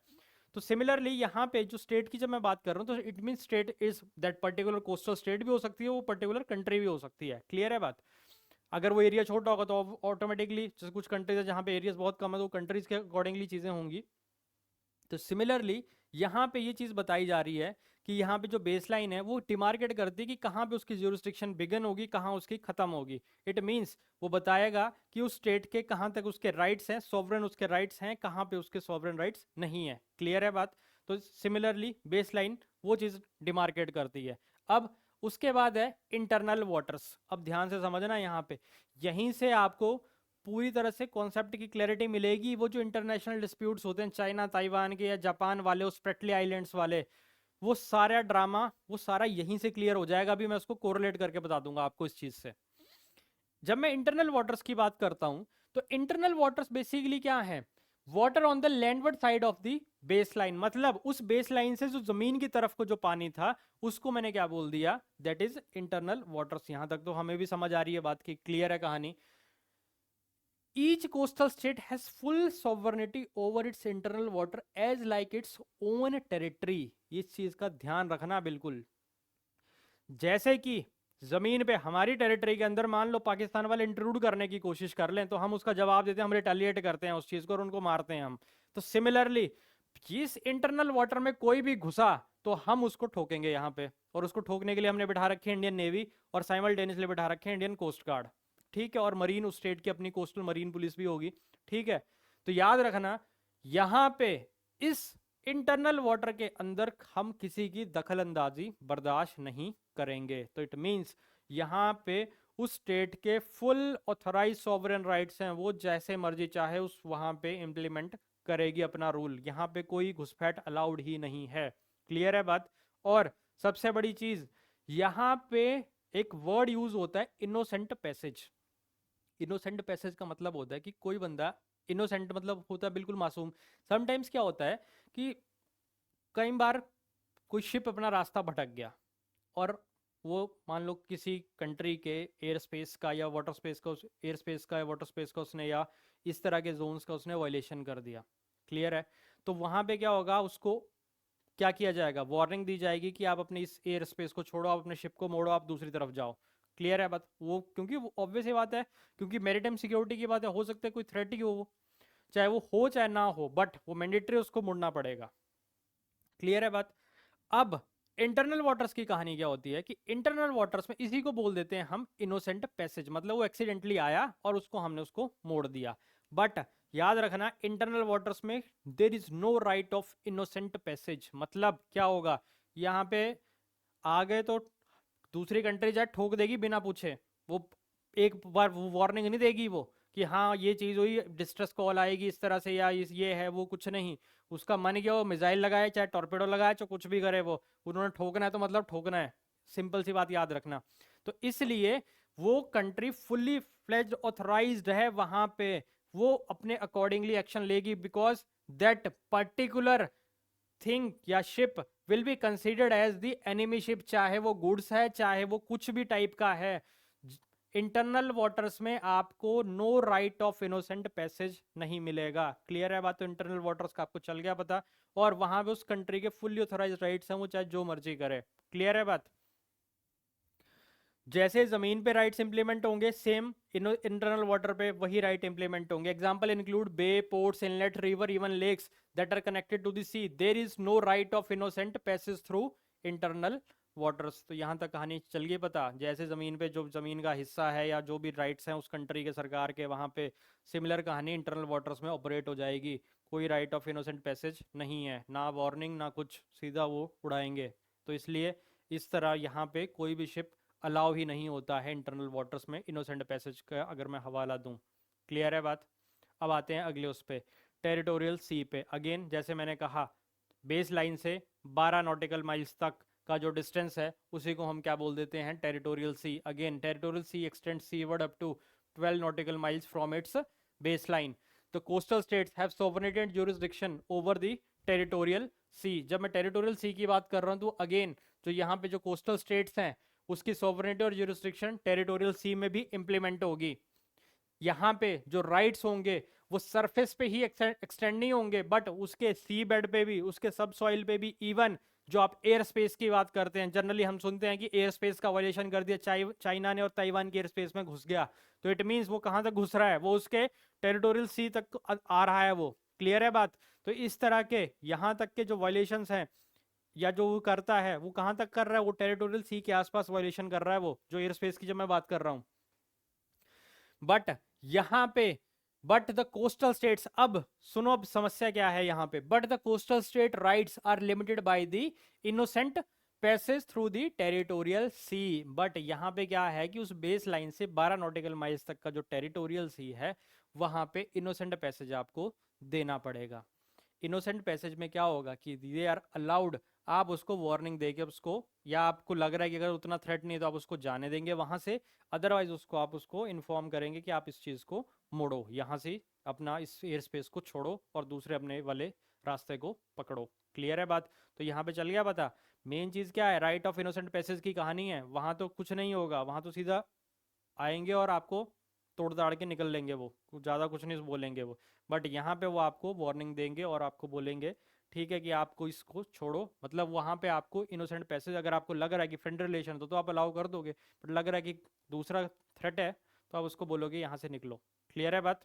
दैट इज अबाउट टेरिटोरियल सी। यहाँ पे वो उसके ऐसा ही नहीं कि सिर्फ वो वहां पे उस जमीन की सब सॉइल, उसके सी बेड पे, इवन उसके एयर स्पेस पे भी सब जो टेरिटोरियल, जो जमीन के ऊपर जो रिस्ट्रिक्शन है या जो टेरिटोरियल सी है वहां पे वो सब लॉज जो होंगे वो इम्प्लीमेंट होंगे उस कंट्री के। क्लियर है बात इतनी? अब आते हैं हम कॉन्टिगुअस जोन के ऊपर। जब कॉन्टिगुअस जोन की बात करता हूं मैं, तो अगेन यहीं से कहां तक, 24 nautical miles from its base line. Clear है बात? बेसिकली एक इंटरमीडिएट जोन बन जाता है टेरिटोरियल सी और हाई सीज के बीच में ये। The coastal state has the right to both prevent and punish infringement of fiscal, immigration, sanitary, custom laws within its territory and territorial sea। मतलब आसान भाषा में इस चीज को समझो कि क्या चीज है। आप देखते हो कि कई बार वो पायरेट्स होते हैं, खास करके सोमालियन पायरेट्स होते हैं, वो बंधक बना लेते हैं समटाइम्स, ठीक है, या वो किसी फिशरमैन को कैप्चर कर लिया, या कोई सामान चोरी कर लिया, या कोई मान लो नॉर्मल शिप जा रहा है उसको हाईजैक कर लिया। तो यहाँ पे इस कॉन्टिगुअस जोन के अंदर उस कंट्री का पूरा लॉ इम्प्लीमेंट होगा, और उसके लिए वो कंट्री कोई भी इस तरह की इंट्रूडिंग एक्टिविटी के लिए, चाहे वो इलीगली क्या बोलते हैं आपके, सॉरी, इमिग्रेंट्स आ रहे हैं आपके, इसके अलावा आपके वहाँ पे कोई भी मान लो कोई स्मगलिंग वाला काम हो रहा है, या नंबर 2 से हवाला से जो पैसा आ रहा है, इस तरह का कुछ भी आ रहा है, तो इंडियन कोस्ट गार्ड है हमारी, वो यही सब काम करती है। इन सब तरह के एक्टिविटीज़ को वो पकड़ती है, प्रिवेंट करती है, और उसके अकॉर्डिंगली फिर वहाँ पे उसकी पनिशमेंट है, उसके जो लॉज हैं उसके हिसाब से वहाँ पे जो भी ट्रायल वगैरह चलना होगा कोर्ट में वो सब चलेगा, उसके अकॉर्डिंगली उनको फिर सज़ा मिलती है। तो इट मीन्स कॉन्टिगुअस जोन के अंदर यहाँ पे उस स्टेट के पास राइट है किसको, प्रिवेंट करने का भी और पनिश करने का भी। इस तरह का कोई भी जो भी नंबर 2 से हवाले से पैसा आ रहा है, या फिर आपकी इलीगल इमाइग्रेंट्स आ रहे हैं, जैसे आप देखते होंगे कि कई बार समटाइम्स मैक्सिको क्रॉस करके यूएस से एंटर करने की कोशिश करते हैं थ्रू पनामा कैनाल, तो उस तरह के वहाँ की यूएस कोस्ट गार्ड भी इस तरह के लॉज को इम्प्लीमेंट करती है। तो इस तरह का जो लॉज हैं वो सारे आपके कॉन्टिगुअस जोन के अंदर वहाँ पे उस स्टेट को दिए जाते हैं। क्लियर है? Unlike territorial sea, the contiguous zone only gives jurisdiction to a state on the ocean surface and the floor. It does not provide air and the space rights. This is the most important thing. पीछे हमने क्या पढ़ा था, वहां पे क्या था, ocean के ऊपर तो था ही था, बट उसके ऊपर जो एयर स्पेस था उसके अंदर भी वो राइट्स थे। बट यहाँ पे वो एयर स्पेस वाले जो राइट्स होंगे वो यहाँ पे नहीं होंगे। यहाँ पे सिर्फ कॉन्टिगुअस जोन के अंदर उस ओशन फ्लोर के ऊपर ही आपको वो सारे राइट्स देखने को मिलेंगे। तो यहाँ पे इस चीज़ का ध्यान रखना, कॉन्टिगुअस जोन के अंदर आपको एयर स्पेस वाले राइट्स नहीं देखने को मिलेंगे। तो आओ आगे देखते हैं एक्सक्लूसिव इकोनॉमिक जोन के ऊपर। जैसे कि वर्ड से पता चल रहा है एक्सक्लूसिव इकोनॉमिक जोन, तो यहाँ पे मतलब ये इकोनॉमिक एक्टिविटीज़ के लिए ये जोन देखने को मिलेगा। अगेन कहाँ से, बेस लाइन से 200 नॉटिकल माइल्स तक की सेम वही कहानी कि 200 नॉटिकल माइल्स तक का जो डिस्टेंस है वो किस में आएगा, एक्सक्लूसिव इकोनॉमिक जोन के अंदर आएगा ये। इसके साथ साथ जब with in EEZ a coastal state has sovereign rights for the purpose of exploring, exploiting, conserving and managing natural resources whether living or non-living of the seabed and the subsoil। मतलब वहां पे चाहे वो माइनिंग एक्टिविटी करे, चाहे वो exploration की activity करे, या फिर कोई और इकोनॉमिक एक्टिविटी करे, तो वो ओशन उसके उस एरिया के, उस कंट्री के आसपास जो 200 नॉटिकल माइल्स तक का जो सी बेड है, उसका जो फ्लोर है, वहां तक वो सब एक्टिविटीज की जाएंगी। और ये सारी एक्टिविटीज किसके साथ एसोसिएटेड है, these all activities are associated with the economic perspective. Clear है बात? Right to carry out activities like production of energy from the water currents and the winds, ये सब मतलब वो सारे जितने भी इकोनॉमिक एक्टिविटी से जुड़े राइट्स हैं वो सारे उस कंट्री को इस जोन के अंदर आपको देखने को मिलेंगे। Unlike territorial sea and contiguous zone, the EEZ only allows above mentioned resources rights। तो याद रखना किस किस से, exploring, exploiting, conserving and managing natural resources, चाहे लिविंग और नॉन लिविंग, उसके साथ ही यही राइट्स उसको दिए जाएंगे। It does not give main, मतलब सिर्फ इकोनॉमिक एक्टिविटी वाले राइट्स, ध्यान से समझना मेरी बात को, कि सिर्फ इकोनॉमिक एक्टिविटी वाले राइट्स हैं ना। यहाँ पे वो जो क्या राइट था, जो इनोसेंट राइट, जो no right to innocent passage वाला, कि मतलब बिना आप उसको करके आप उस शिप को डिस्ट्रॉय कर दो। इनोसेंट पैसेज वाला तो कहानी सिर्फ इंटरनल वाटर के बाद खत्म ही हो जाती है धीरे धीरे, वो कहानी गई, वो वाला राइट भी नहीं है। इसके अलावा दूसरी चीज आ जाओ, क्या कौन सा राइट की बात थी, एयर स्पेस वाले की बात थी, वो एयर स्पेस वाला राइट भी यहाँ आके पूरी तरह से खत्म ना, वो वाला राइट भी चला गया अब इनके हाथ से।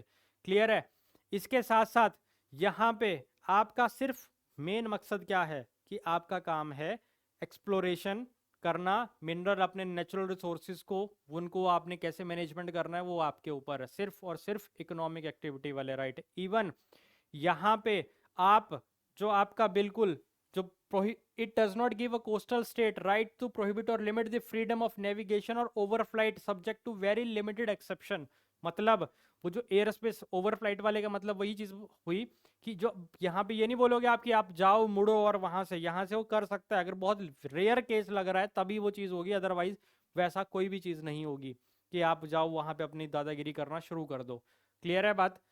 तो ये चीज याद रखना है, तभी इसका नाम ही क्या है, exclusive economic zone. Exclusive economic zone simply मतलब जो भी इकोनॉमिक एक्टिविटी है वही काम कार्य यहाँ पे इस क्षेत्र के अंदर किए जाएंगे, इसके अलावा कोई और कार्य इस क्षेत्र के अंदर नहीं किया जाएगा। आपको यहाँ पे इनोसेंट पैसेज ऑटोमेटिकली ये फ्री है, यहाँ पे आप अलाउ है, यहाँ पे फॉरेन टेरिटरी के ships planes these are totally allowed. Clear है बात? तो सिर्फ और सिर्फ तभी लिखा गया है यहाँ पे कि अबव मेंशन्ड जो भी चीज़ें हैं यहाँ पे सिर्फ वही राइट्स प्रोवाइड किए गए जाएंगे यहाँ पे एक्सक्लूसिव इकोनॉमिक जोन में उस पर्टिकुलर कंट्री को। क्लियर है बात? या फिर किसी स्टेट को। तो यहाँ तक कहानी क्लियर। इसके बाद आ गया आपका हाई सीज। हाई सीज का मतलब ही ये है कि it is a common heritage of Mankind की, अगर हम ऑल मैनकाइंड की अगर मैं बात करूँ, जब मैं common heritage of all Mankind की बात करूँ, यहाँ पे मतलब कोई रूल नहीं, यहाँ पे ये सबका साझा है। ठीक है, साझा का मतलब ये हुआ कि यहाँ पे हर कंट्री अपने अकॉर्डिंगली, चाहे वहाँ पे उसने रिसोर्सेज है उनको शेयर कर सकती है सबके साथ। यहाँ पे ये नहीं बोलेगा कि ये मेरे ही राइट्स हैं या सिर्फ मेरी ही यहाँ पे चलेगी, जो कि चाइना करता है। अब आता हूँ मैं उसी चाइना वाले टॉपिक पे, एक बार इसको देख लेते हैं कोई और पॉइंट छूट ना गया हो। The ocean surface and sea column beyond EEZ are high seas, ये पढ़ा, it is considered common heritage of mankind and beyond any national jurisdiction. यहाँ पे कोई उस कंट्री का कोई नेशनल ज्यूरिसडिक्शन कोई लॉ इम्प्लीमेंट नहीं होगा। States can conduct activity in the areas as long they are peaceful purposes, मतलब वही जब मैनकाइंड की बात हो रही है, जब आपस में रिलेशन अच्छे हैं तो वहाँ पे पीसफुल पर्पसेस के लिए वहाँ पे ट्रांजिट, मरीन साइंस या अंडर सी एक्सप्लोरेशन के कार्य किए जा सकते हैं। क्लियर है बात? तो यही सेम चीज़ थी हाई सीज की। बट अब आओ समझो कहानी को, किसकी, जो चाइना की दादागिरी है, कि वो चाइना क्यों यहाँ पे अपनी हिम्मत करता है या क्यों इस तरह से वो अक्वायर करने की कोशिश है ताइवान या फिर और बाकी कहानी को। तो इस चीज़ को समझते हैं दोबारा से इसी डायग्राम से। जब मैंने ये कहानी बताई आपको यूएन क्लॉज वाली, ये दिख गया आपको ये हाई सी वाला जोन। ठीक है, मैं एक बार यहाँ पे इरेज कर देता हूँ इसको, सो दैट आपको यहाँ पे कहानी क्लियर हो जाए पूरी तरह से। अब समझ आएगा वो चाइना की दादागिरी की कहानी या ताइवान वाला जो मुद्दा है। जब मैं ताइवान और इसकी ये मुद्दे की बात करता हूँ यहाँ पे, तो सबसे बड़ी चीज़ आपने ये याद रखना कि इस डायग्राम को अपने दिमाग के अंदर फिट कर लेना है। सपोज करो चाइना और ताइवान आपस में, सपोज क्या करो वो हैं ही आपस में, ठीक है, साउथ चाइना सी वहां पे है। अब चाइना, ये रही बेस लाइन, ये थी ना बेस लाइन, ये थी वो बेस लाइन। इसके अंदर जो भी पानी आ रहा था वो क्या था, सारा इंटरनल वाटर्स उस कंट्री के यहाँ पे फुल वो राइट से जैसे कि जमीन पे होते हैं। अगर चाइना आर्टिफिशियली उन आइलैंड्स को बना रहा है, ठीक है, जैसे कि स्प्रेटली आइलैंड्स हैं। अब सपोज करो चाइना ने क्या किया, यहाँ पे मैं दूसरे कलर से रिप्रेजेंट करता हूँ, यहाँ पे चाइना ने क्या किया, यहाँ पे से अपने किसी ट्रक को लेके आया और यहाँ पे आके उसने डंप कर दिया, क्या, रेत को डंप किया, ठीक है, और एक इसने ये बना दिया, इसने क्या, आर्टिफिशियल आइलैंड बना दिया। समझ आई बात? इसको मैंने क्या बोल दिया, इसको मैं यहाँ लिख भी देता हूं यहाँ पे, this is the artificial island. अब ये आर्टिफिशियल आइलैंड किसने बना दिया, चाइना ने बना दिया। अब ध्यान से देखना, जो बेसलाइन यहां पे थी पहले, जो बेसलाइन ये थी, अब क्या ये बेसलाइन शिफ्ट नहीं हो जाएगी? ध्यान से देखो इस चीज पे। अब क्या ये बेसलाइन जो थी वो यहां नहीं पहुंच गई? अब ये यहां नहीं आ गई, अब ये यहां आ गई। अब यहां आ गई तो ये सारा हिस्सा क्या हो गया, इंटरनल वाटर्स के अंदर चला गया, इसके अंदर के रिसोर्सेज वो सारे चले गए। अब जब ये बेसलाइन ही शिफ्ट हो गई तो इसके साथ आपका टेरिटोरियल सी भी शिफ्ट हो गया, इसके साथ आपके क्या हो गया, कॉन्टिगुअस जोन भी शिफ्ट हो गया, इसके साथ आपका एक्सक्लूसिव इकोनॉमिक जोन भी शिफ्ट हो गया और हाई सी वाली बाउंड्री भी आपकी शिफ्ट हो गई। क्लियर है बात? अब जब ये चीज शिफ्ट हो गई तो इस वजह से क्या होगा, फिर जितने भी रिसोर्सेज होंगे वो सारे उस कंट्री के कंट्रोल के अंदर और ज्यादा आना शुरू हो जाएंगे। और South China sea is abundant for its rare earth minerals जो हैं वो सारे साउथ चाइना सी के अंदर है, इसलिए वो वहां पे अपनी दादागिरी करता है चाइना, और इसलिए वो ताइवान को धमकाने की कोशिश करता है, जापान को धमकाने की कोशिश करता है। इसीलिए वो आर्टिफिशियल आइलैंड्स को बना के वो क्या करना चाह रहा है, वो वहां पे इन बेस लाइंस को शिफ्ट करना चाह रहा है, जिस वजह से वो ऑटोमेटिकली चीजें सारी शिफ्ट हो जाएंगी किसके फेवर में, चाइना के फेवर में।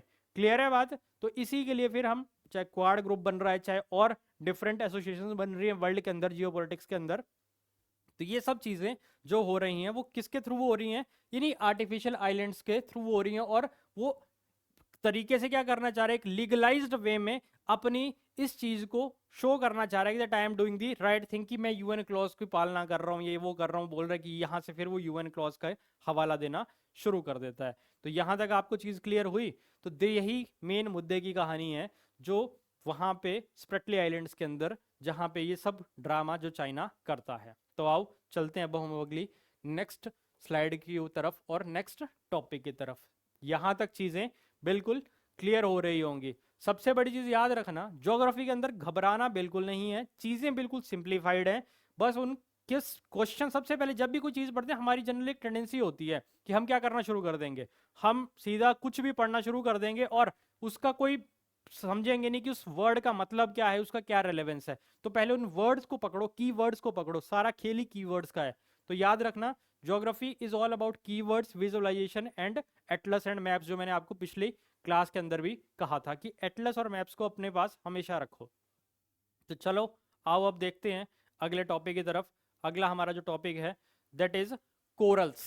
ये जितना आपको अच्छा डायग्राम दिख रहा है, इस तरह के आपको अंडर सी इस तरह की मरीन इकोसिस्टम आपको देखने को मिल जाएगा। इसी को हम क्या बोलते हैं, हम कोरल्स बोलते हैं।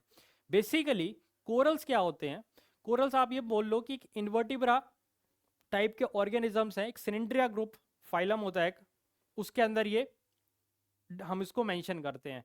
बेसिकली सारी कहानी को साइड में रखो, बिल्कुल सिंप्लीफाइड वे में समझो। कोरल तो एक वर्ड आया है, बेसिकली एक ऑर्गेनिज्म होता है पॉलिप। क्या है उस ऑर्गेनिज्म का नाम, याद रखना, पॉलिप उसका नाम है। पॉलिप क्या करेगा, पॉलिप सिम्बायोटिक एसोसिएशन में रहेगा। सिम्बायोटिक एसोसिएशन का मतलब हुआ जहां पे एक के रहने से दूसरे का काम चल रहा है, दूसरे के रहने से पहले का काम चल रहा है, मतलब सिम्बायोटिक एसोसिएशन में रह रहे हैं, एक दूसरे को बेनिफिट कर रहे हैं। वो पॉलिप जो होगा वो सिम्बायोटिक एसोसिएशन में रहेगा। वो क्या करेगा, वो कैल्शियम कार्बोनेट को सिक्रीट करता है, और बाद में कैल्शियम कार्बोनेट को जब वो सिक्रीट करेगा तो उसके बाद आपको इस तरह का कलरफुल लैंडस्केप देखने को मिलेगा सी के अंदर। बट अब आओ कोरल, ये कोरल तक तो आपको समझ आ गया कि बेसिकली कोरल है क्या चीज है। अब जब मैं कोरल की बात करता हूं यहां पे, तो कोरल के बनने की कहानी क्या है, या कोरल कैसे इन सब चीजों को इंप्लीमेंट कर रहा है। सबसे पहले मैंने क्या कहा कि कोरल क्या है, एक ऑर्गेनिज्म है जो कॉलोनी में रहेगा। ठीक है, किसके साथ रहेगा, सिम्बायोटिक एसोसिएशन में रहेगा। अब वो किसके साथ रह रहा है, वो सिम्बायोटिक एसोसिएशन किसके साथ है, वो सिम्बायोटिक एसोसिएशन है एक एल्गी का नाम है जिसका नाम है ज़ूज़ेंथले। तो मतलब ये एक सिम्बायोटिक एसोसिएशन में पॉलिप और ज़ूज़ेंथले के बीच क्या है, ये एक सिम्बायोटिक एसोसिएशन है। जैसे ही ज़ूज़ेंथले और सिम्बायोटिक एसोसिएशन का कंप्लीट होगा वैसे ही कैल्शियम कार्बोनेट की सिक्रीशन होगी और ऐसे मल्टीपल कॉलोनीज बनती जाएंगी और इस तरह का आपको कलरफुल लैंडस्केप देखने को मिलेगा। तो आओ देख भी लेते हैं कि क्या चीज है। Corals are invertebrate animals belonging to large group of colorful and fascinating animals called Cynandria। Group के अंदर आपको ये देखने को चीज मिल जाएगी। उसके बाद an individual coral is known as polyp। याद रखना, इंडिविजुअल कोरल को क्या बोलते हैं, पॉलिप बोलते हैं। They are the very thin creatures and their ability to secrete calcium carbonate within their tiny cell and give rise to particular type of marine landform, जिसको हम क्या बोल देते हैं, कोरल रीफ बोल देते हैं। क्लियर है बात? तो यहां तक कहानी समझ आ गई कि कोरल क्या चीज है। कोरल बेसिकली क्या है, कोरल एक पॉलिप है। ठीक है, उस ऑर्गेनिज्म का नाम क्या है, पॉलिप। ठीक, वो एक मरीन लैंडफॉर्म बनाता है जब कैल्शियम कार्बोनेट को सिक्रेट करता है, तो उसी को हम क्या बोल देते हैं, कोरल रीफ बोल देते हैं। तो आओ चलो अब चलते हैं अब अगली स्लाइड पे। अगली स्लाइड ये देख लो, इस तरह के भी आपको कोरल्स देखने को मिल जाएंगे। Basically corals live in symbiosis with algae named zooxanthellae, वही चीज है। अब होता क्या है कि ये जो कोरल्स हैं survive on oxygen as they get from algae. जो एल्गी है ये क्या रिलीज करती है, ये करती है ऑक्सीजन रिलीज। तो वो कौन लेगा, क्योंकि ये ऑर्गेनिज्म है ये, तो उसको कोरल को चाहिए। और कोरल क्या छोड़ेगा, कार्बन डाइऑक्साइड छोड़ेगा, वो किसको चाहिए, इस एल्गी को चाहिए। These coral survive on oxygen, these coral survive on oxygen they get from algae, while these algae survive on CO2 released by these polyps, but it need sunshine too for photosynthesis। Again similar कहानी है कि मतलब क्या है, algae को चाहिए क्या, carbon dioxide, coral को चाहिए क्या, ऑक्सीजन। साइमल्टेनियसली इस प्रोसेस को करने के लिए क्या चाहिए, फोटोसिंथेसिस का भी हेल्प चाहिए, ताकि ये कोरल रीफ की फॉर्मेशन हो सके। अब फिर से समझो उसी सिम्बायोटिक एसोसिएशन को। इट मींस क्या हुआ, कोरल बोल लूं पॉलिप बोल लूं, एक ही कहानी है। कोरल थोड़ा ज्यादा, जब बड़े सारे पॉलिप इकट्ठे होंगे तो वो कोरल्स का फॉर्मेशन कर देंगे। तो इट मींस क्या होगा कि वो जो कोरल है, कोरल को क्या चाहिए, ऑक्सीजन। ऑक्सीजन कौन दे रही है, जूजेंथले एल्गी। और एल्गी को क्या चाहिए, कार्बन डाइऑक्साइड। वो कौन दे रहे हैं, वो कोरल्स दे रहे हैं। तो इन दोनों का सिम्बायोटिक एसोसिएशन जैसे ही पूरा हुआ, फोटोसिंथेसिस हुआ और सनलाइट मिली, और ये कलरफुल लैंडस्केप आपको देखने को मिल जाएंगे, मरीन लैंडफॉर्म देखने को मिल जाएंगे in the form of corals. अब जब मैंने कहा कि यहाँ पे किसकी रिक्वायरमेंट है, ये दिख रही है सनशाइन, ये जो सनशाइन है यहाँ पे, ये लाइट से दिख रही है, व्हाइट सा पैच जो दिख रहा है, ये वाला पैच, ये जो है दिस इज सनशाइन। क्लियर है बात। अब ये क्यों सनशाइन चाहिए, तभी तो फोटोसिंथेसिस होगा। इट मींस ये फोटिक जोन वाला ही काम हो रहा है। जब मैंने पिछले लेक्चर में बताया था कि फोटिक जोन की जो मैंने बात की थी, तो इट मींस होगा क्या कि यहाँ पे सनलाइट आएगी तो भी ये फोटोसिंथेसिस का प्रोसेस होगा। तो इट मींस जो कोरल्स होंगे that will grow very near to the ocean surface. तो that's why coral grow so near the ocean या near the surface of water. Clear है बात। इसीलिए कोरल जो है आपको देखने को मिलेंगे, और इंडिया में तो बल्कि कोरल टूरिज्म भी है लक्षद्वीप के अंदर, तो आगे हम उसको भी देखेंगे। तो यहां तक कहानी समझ आ गई कोरल्स की बिल्कुल सिंप्लीफाइड वे में। अब आओ टाइप्स इसके कौन कौन से हैं। इसके 3 टाइप्स हैं। इसका है पहला फ्रिंज रीफ, सॉरी चाहे आप वो कोई भी बोल लो, fringe reef, barrier reef and then atoll.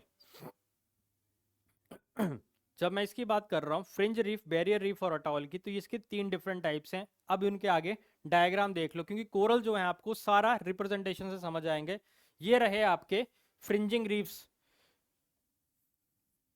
ये रहे आपके बैरियर रीफ, ये रहे आपके अटॉल।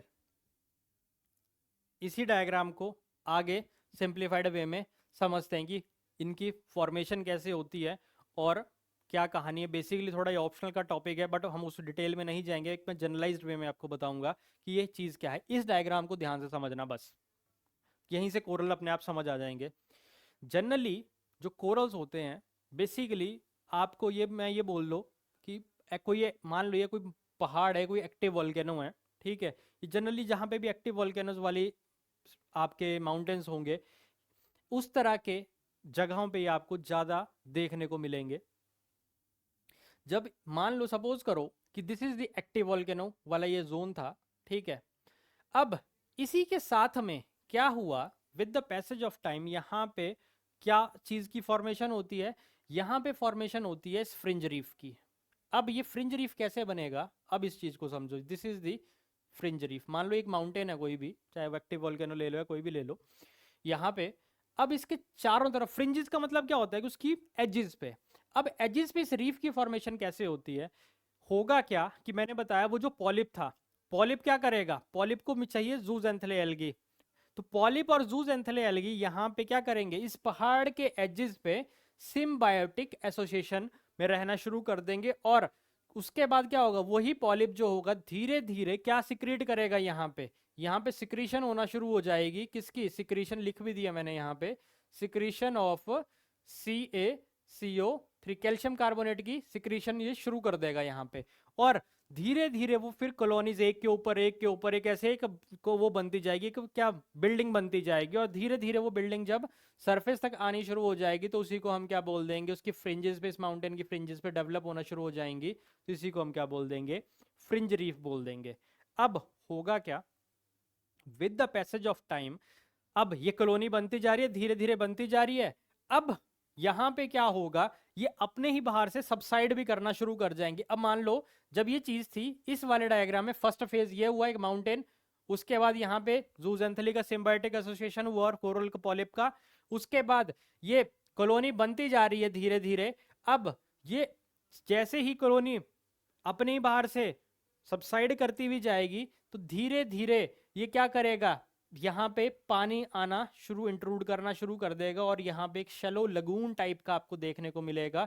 और ये कोरल का जो पीछे का जो बाहर का हिस्सा है, जो वो एक किसका काम कर देगा, एक बैरियर का काम कर देगा। इसी को हम क्या बोल देंगे, बैरियर रीफ बोल देंगे। मतलब ये जो पूरा बाहर का जो कोरल है वो क्या कर रहा है, एक बैरियर का काम कर रहा है, जो उसके अंदर एक शैलो लगून वाटर बॉडी है उसको एक बैरियर सेपरेट कर रहा है मेन वाटर बॉडी से, उसी को मैंने क्या बोल दिया यहाँ पे, बैरियर रीफ बोल दिया। इसके बाद जब मैं अटॉल की बात करता हूं, with the passage of time और ज्यादा सबसिडेंस होगा, और ये पूरी तरह से जो माउंट, अब ऑब्वियसली बात है जब कॉलोनी बढ़ती जा रही है बढ़ती जा रही है, तो ये पानी भी तो, ये इसकी हाइट जब बढ़ती जाएगी तो ये सबसाइड भी तो हो रहा होगा साइमल्टेनियसली। जब ये सबसिडेंस हो रहा होगा तो with the passage of time क्या होगा, पहले इस वाले फेज तक यहाँ पे आया, उसके बाद इसी का और ज्यादा सबसिडेंस हुआ क्योंकि कॉलोनीज बढ़ती जा रही है, तो ये सबसाइड भी कर रहा होगा धीरे धीरे, और लास्ट स्टेज जब आएगी तो ये पूरी तरह से सबसाइड कर जाएगा, और इस तरह से लास्ट में जब ये पूरी तरह से खत्म हो जाएगा, ये सबसिडेंस पूरा हो जाएगा इस वाले फेज के अंदर माउंटेन का, तो इसी को हम क्या बोल देंगे, दैट इज अटॉल बोल देंगे। तो इस तरह के ये फीचर्स आपको देखने को मिलेंगे कोरल्स के अंदर। ये 3 टाइप के आपको, डिफरेंट टाइप के कोरल्स आपको देखने को मिलेंगे यहाँ पे ओशंस के अंदर। तो this is all about your atoll. Fringe reef की जब मैं बात करूंगा तो types of corals, most common type of reef structure found along the coast line of island and continents. अब ऑब्वियस ही बात है, जब हमने फ्रिंजेस की बात की तो कहाँ पे मिल रहे हैं, ये उसके कोस्ट लाइन के आइलैंड और एजेस पे मिल रहे हैं, तो that's why this is known as the fringe reef. जब मैं बैरियर रीफ की बात करता हूँ, separated from the coast by a deeper and a wider channel called lagoon, सिर्फ वही कहानी है। लार्जेस्ट ऑफ 3 रीफ्स, मतलब 3 जो डिफरेंट कोरल्स हैं, तो उसमें सबसे बड़ा कौन सा है, बैरियर रीफ जो है वो सबसे बड़ा है। And barrier extend as a broken irregular ring around the coast और an island running almost parallel to it. और इसका सबसे बड़ा एग्जांपल याद रखना बैरियर रीफ का, that is the Great Barrier Reef in Australia, north eastern coast पे आपको देखने को मिलेगा ऑस्ट्रेलिया के। और atoll are circular enclosing a shallow lagoon without any land in the centre. अब देखा है ना वहां पे जो सबसाइड कर गया था वो यहाँ पे, इसी को देख लो, यहाँ पे कोई जमीन है ही नहीं, ठीक है, तो ये विदाउट एनी लैंड है ये चीज, ठीक, यहाँ पे लिख भी दिया मैंने, विदाउट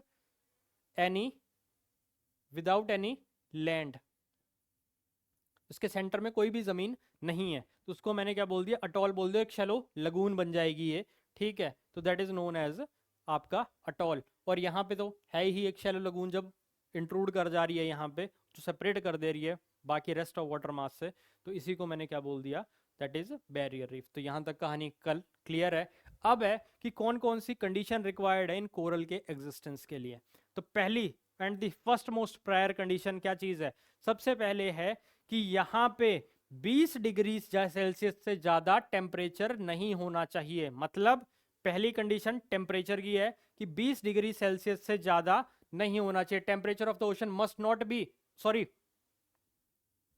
मैंने उल्टा बोल दिया, यहां पे जो टेम्परेचर है वो 20 डिग्री सेल्सियस से कम नहीं होना चाहिए। द सरफेस, बट कंडीशन किसकी है, ये सरफेस वाटर की है, याद रखना यहाँ पे surface water temperature of the ocean must not be less than 20 degree Celsius. Surface water must not less than 20 degree Celsius. मतलब आसान भाषा में जो सी की जो सतह का टेम्परेचर है, क्योंकि कोरल्स कहाँ मैंने बताया था ग्रो करते हैं, near to the water surface, तो इसीलिए वहां का जो टेम्परेचर है क्या होना चाहिए, 20 डिग्री से कम नहीं होना चाहिए। और corals found at the depth of not exceeding, again depth 180 feet से ज्यादा एक्सीड नहीं करनी चाहिए। क्लियर है बात। उसके बाद वाटर शुड बी सॉल्टी होना चाहिए और फ्री फ्रॉम सेडिमेंट्स होना चाहिए, सेडिमेंट्स नहीं होने चाहिए वहां पे। इसीलिए जो कोरल्स है रिवर माउथ्स पे या रिवर्स के अंदर ज्यादा सरवाइव नहीं कर पाते, they can't survive at the mouth of river और वेयर द रिवर ड्रेन्स। खुद सोचो, जहां पे रिवर्स आएंगे वो क्या बनाएंगे, सेडिमेंट्स लेके आएंगे, वो डेल्टा की फॉर्मेशन कर देंगी, मिट्टी वगैरह इकट्ठी हो जाएगी, ऑक्सीजन मिलेगी नहीं और ये ऑर्गेनिज्म सरवाइव कर नहीं पाएंगे। तो कंडीशन चल गई पता, पहला कि सी सरफेस का जो टेम्परेचर है it must not less than क्या होना चाहिए, 20 डिग्री सेल्सियस से कम नहीं होना चाहिए। डेप्थ 180 फीट से ज्यादा डिक्रीज, सॉरी 180 फीट से ज्यादा इंक्रीज नहीं करनी चाहिए। Must not the depth must not exceed 180 feet. Clear है बात। तीसरी चीज थी कि ये कहाँ पे वाटर जो होना चाहिए आपका कैसा होना चाहिए, सॉल्टी होना चाहिए और फ्री फ्रॉम सेडिमेंट्स होना चाहिए। तो ये तीन कंडीशंस हैं जो आपको पता होनी चाहिए। क्लियर है बात। तो आओ अब चलते हैं आगे। अगला इंपॉर्टेंट टॉपिक है दैट इज कोरल ब्लीचिंग। जब मैं कोरल ब्लीचिंग की बात करता हूँ तो जनरली हम पार्लर वगैरह में जाते हैं, तो पार्लर में क्या होता है, ब्लीच करवाते हैं, ठीक है, खास करके फीमेल्स ज़्यादा करवाती हैं इस तरह की ब्लीचिंग। खैर आजकल तो ट्रेंड है, जेंट्स भी मेल्स भी करा रहे हैं, बट जनरली ट्रेंड देखा गया कि रेशो की अगर मैं बात करूंगा तो उनका रेशो ज़्यादा मिलेगा आपको। तो ब्लीचिंग में क्या होता है, बेसिकली वो आपको क्या करते हैं, वो आपको कुछ भी वो एक बेसिकली एक फेस पैक सा होगा वो लगाएंगे, ठीक है, उसके बाद बोल देंगे आपका रंग निखर के आ जाता है, ठीक है। इट मीन्स वो कलर क्या हो रहा है आपका, फेयर हो रहा है। फेयर का मतलब क्या हुआ कि व्हाइट हो रहा है कलर। तो ब्लीचिंग का मतलब ये होता है कि इट मीन्स फेडिंग ऑफ और वाइटनिंग ऑफ। अब कोरल ब्लीचिंग क्या होगा कि जो जो कलरफुल ऑर्गेनिज्म जो हमने अभी पीछे देखे थे वो क्या हो रहे हैं, जब वो फेड हो जाएंगे, इट मींस जब वो व्हाइट हो जाएंगे तो उसी को क्या बोल देंगे, कोरल ब्लीचिंग बोल देंगे। तो coral bleaching is the process when corals become white due to the loss of symbiotic algae and photosynthetic pigments. तो ऑब्वियसली बात है, सिम्बायोटिक एसोसिएशन उसका खराब होगा, फोटोसिंथेसिस के पिगमेंट्स नहीं मिलेंगे, तो उससे की वजह से क्या होगा, कोरल आपका डाई कर जाएगा। इट मीन्स वो कोरल व्हाइट पड़ जाएगा और with the passage of time क्या होता है, कोरल ब्लैक भी पड़ जाता है, जिसका मतलब है कोरल पूरी तरह से मर गया, डेड हो गया वो। तो ये है कोरल ब्लीचिंग। कोरल ब्लीचिंग का सिंपल सी कहानी है, कोई भी एक भी कंडीशन मान लो, अगर काफी टाइम तक कोरल को जूजेंथले एल्गी से दूर रखा गया, मतलब जूजेंथले एल्गी से उसमें क्या दे रही है, उसको ऑक्सीजन दे रही है, मतलब उसको ऑक्सीजन नहीं मिली, तो कोरल क्या करेगा, कोरल जो है आपका सरवाइव नहीं करेगा और वो कोरल जो होगा मर जाएगा। इफ पॉलिप्स, अगेन वही polyp go for too long without zooxanthellae the coral bleaching can result to coral death. अब इस डायग्राम को देखते हैं।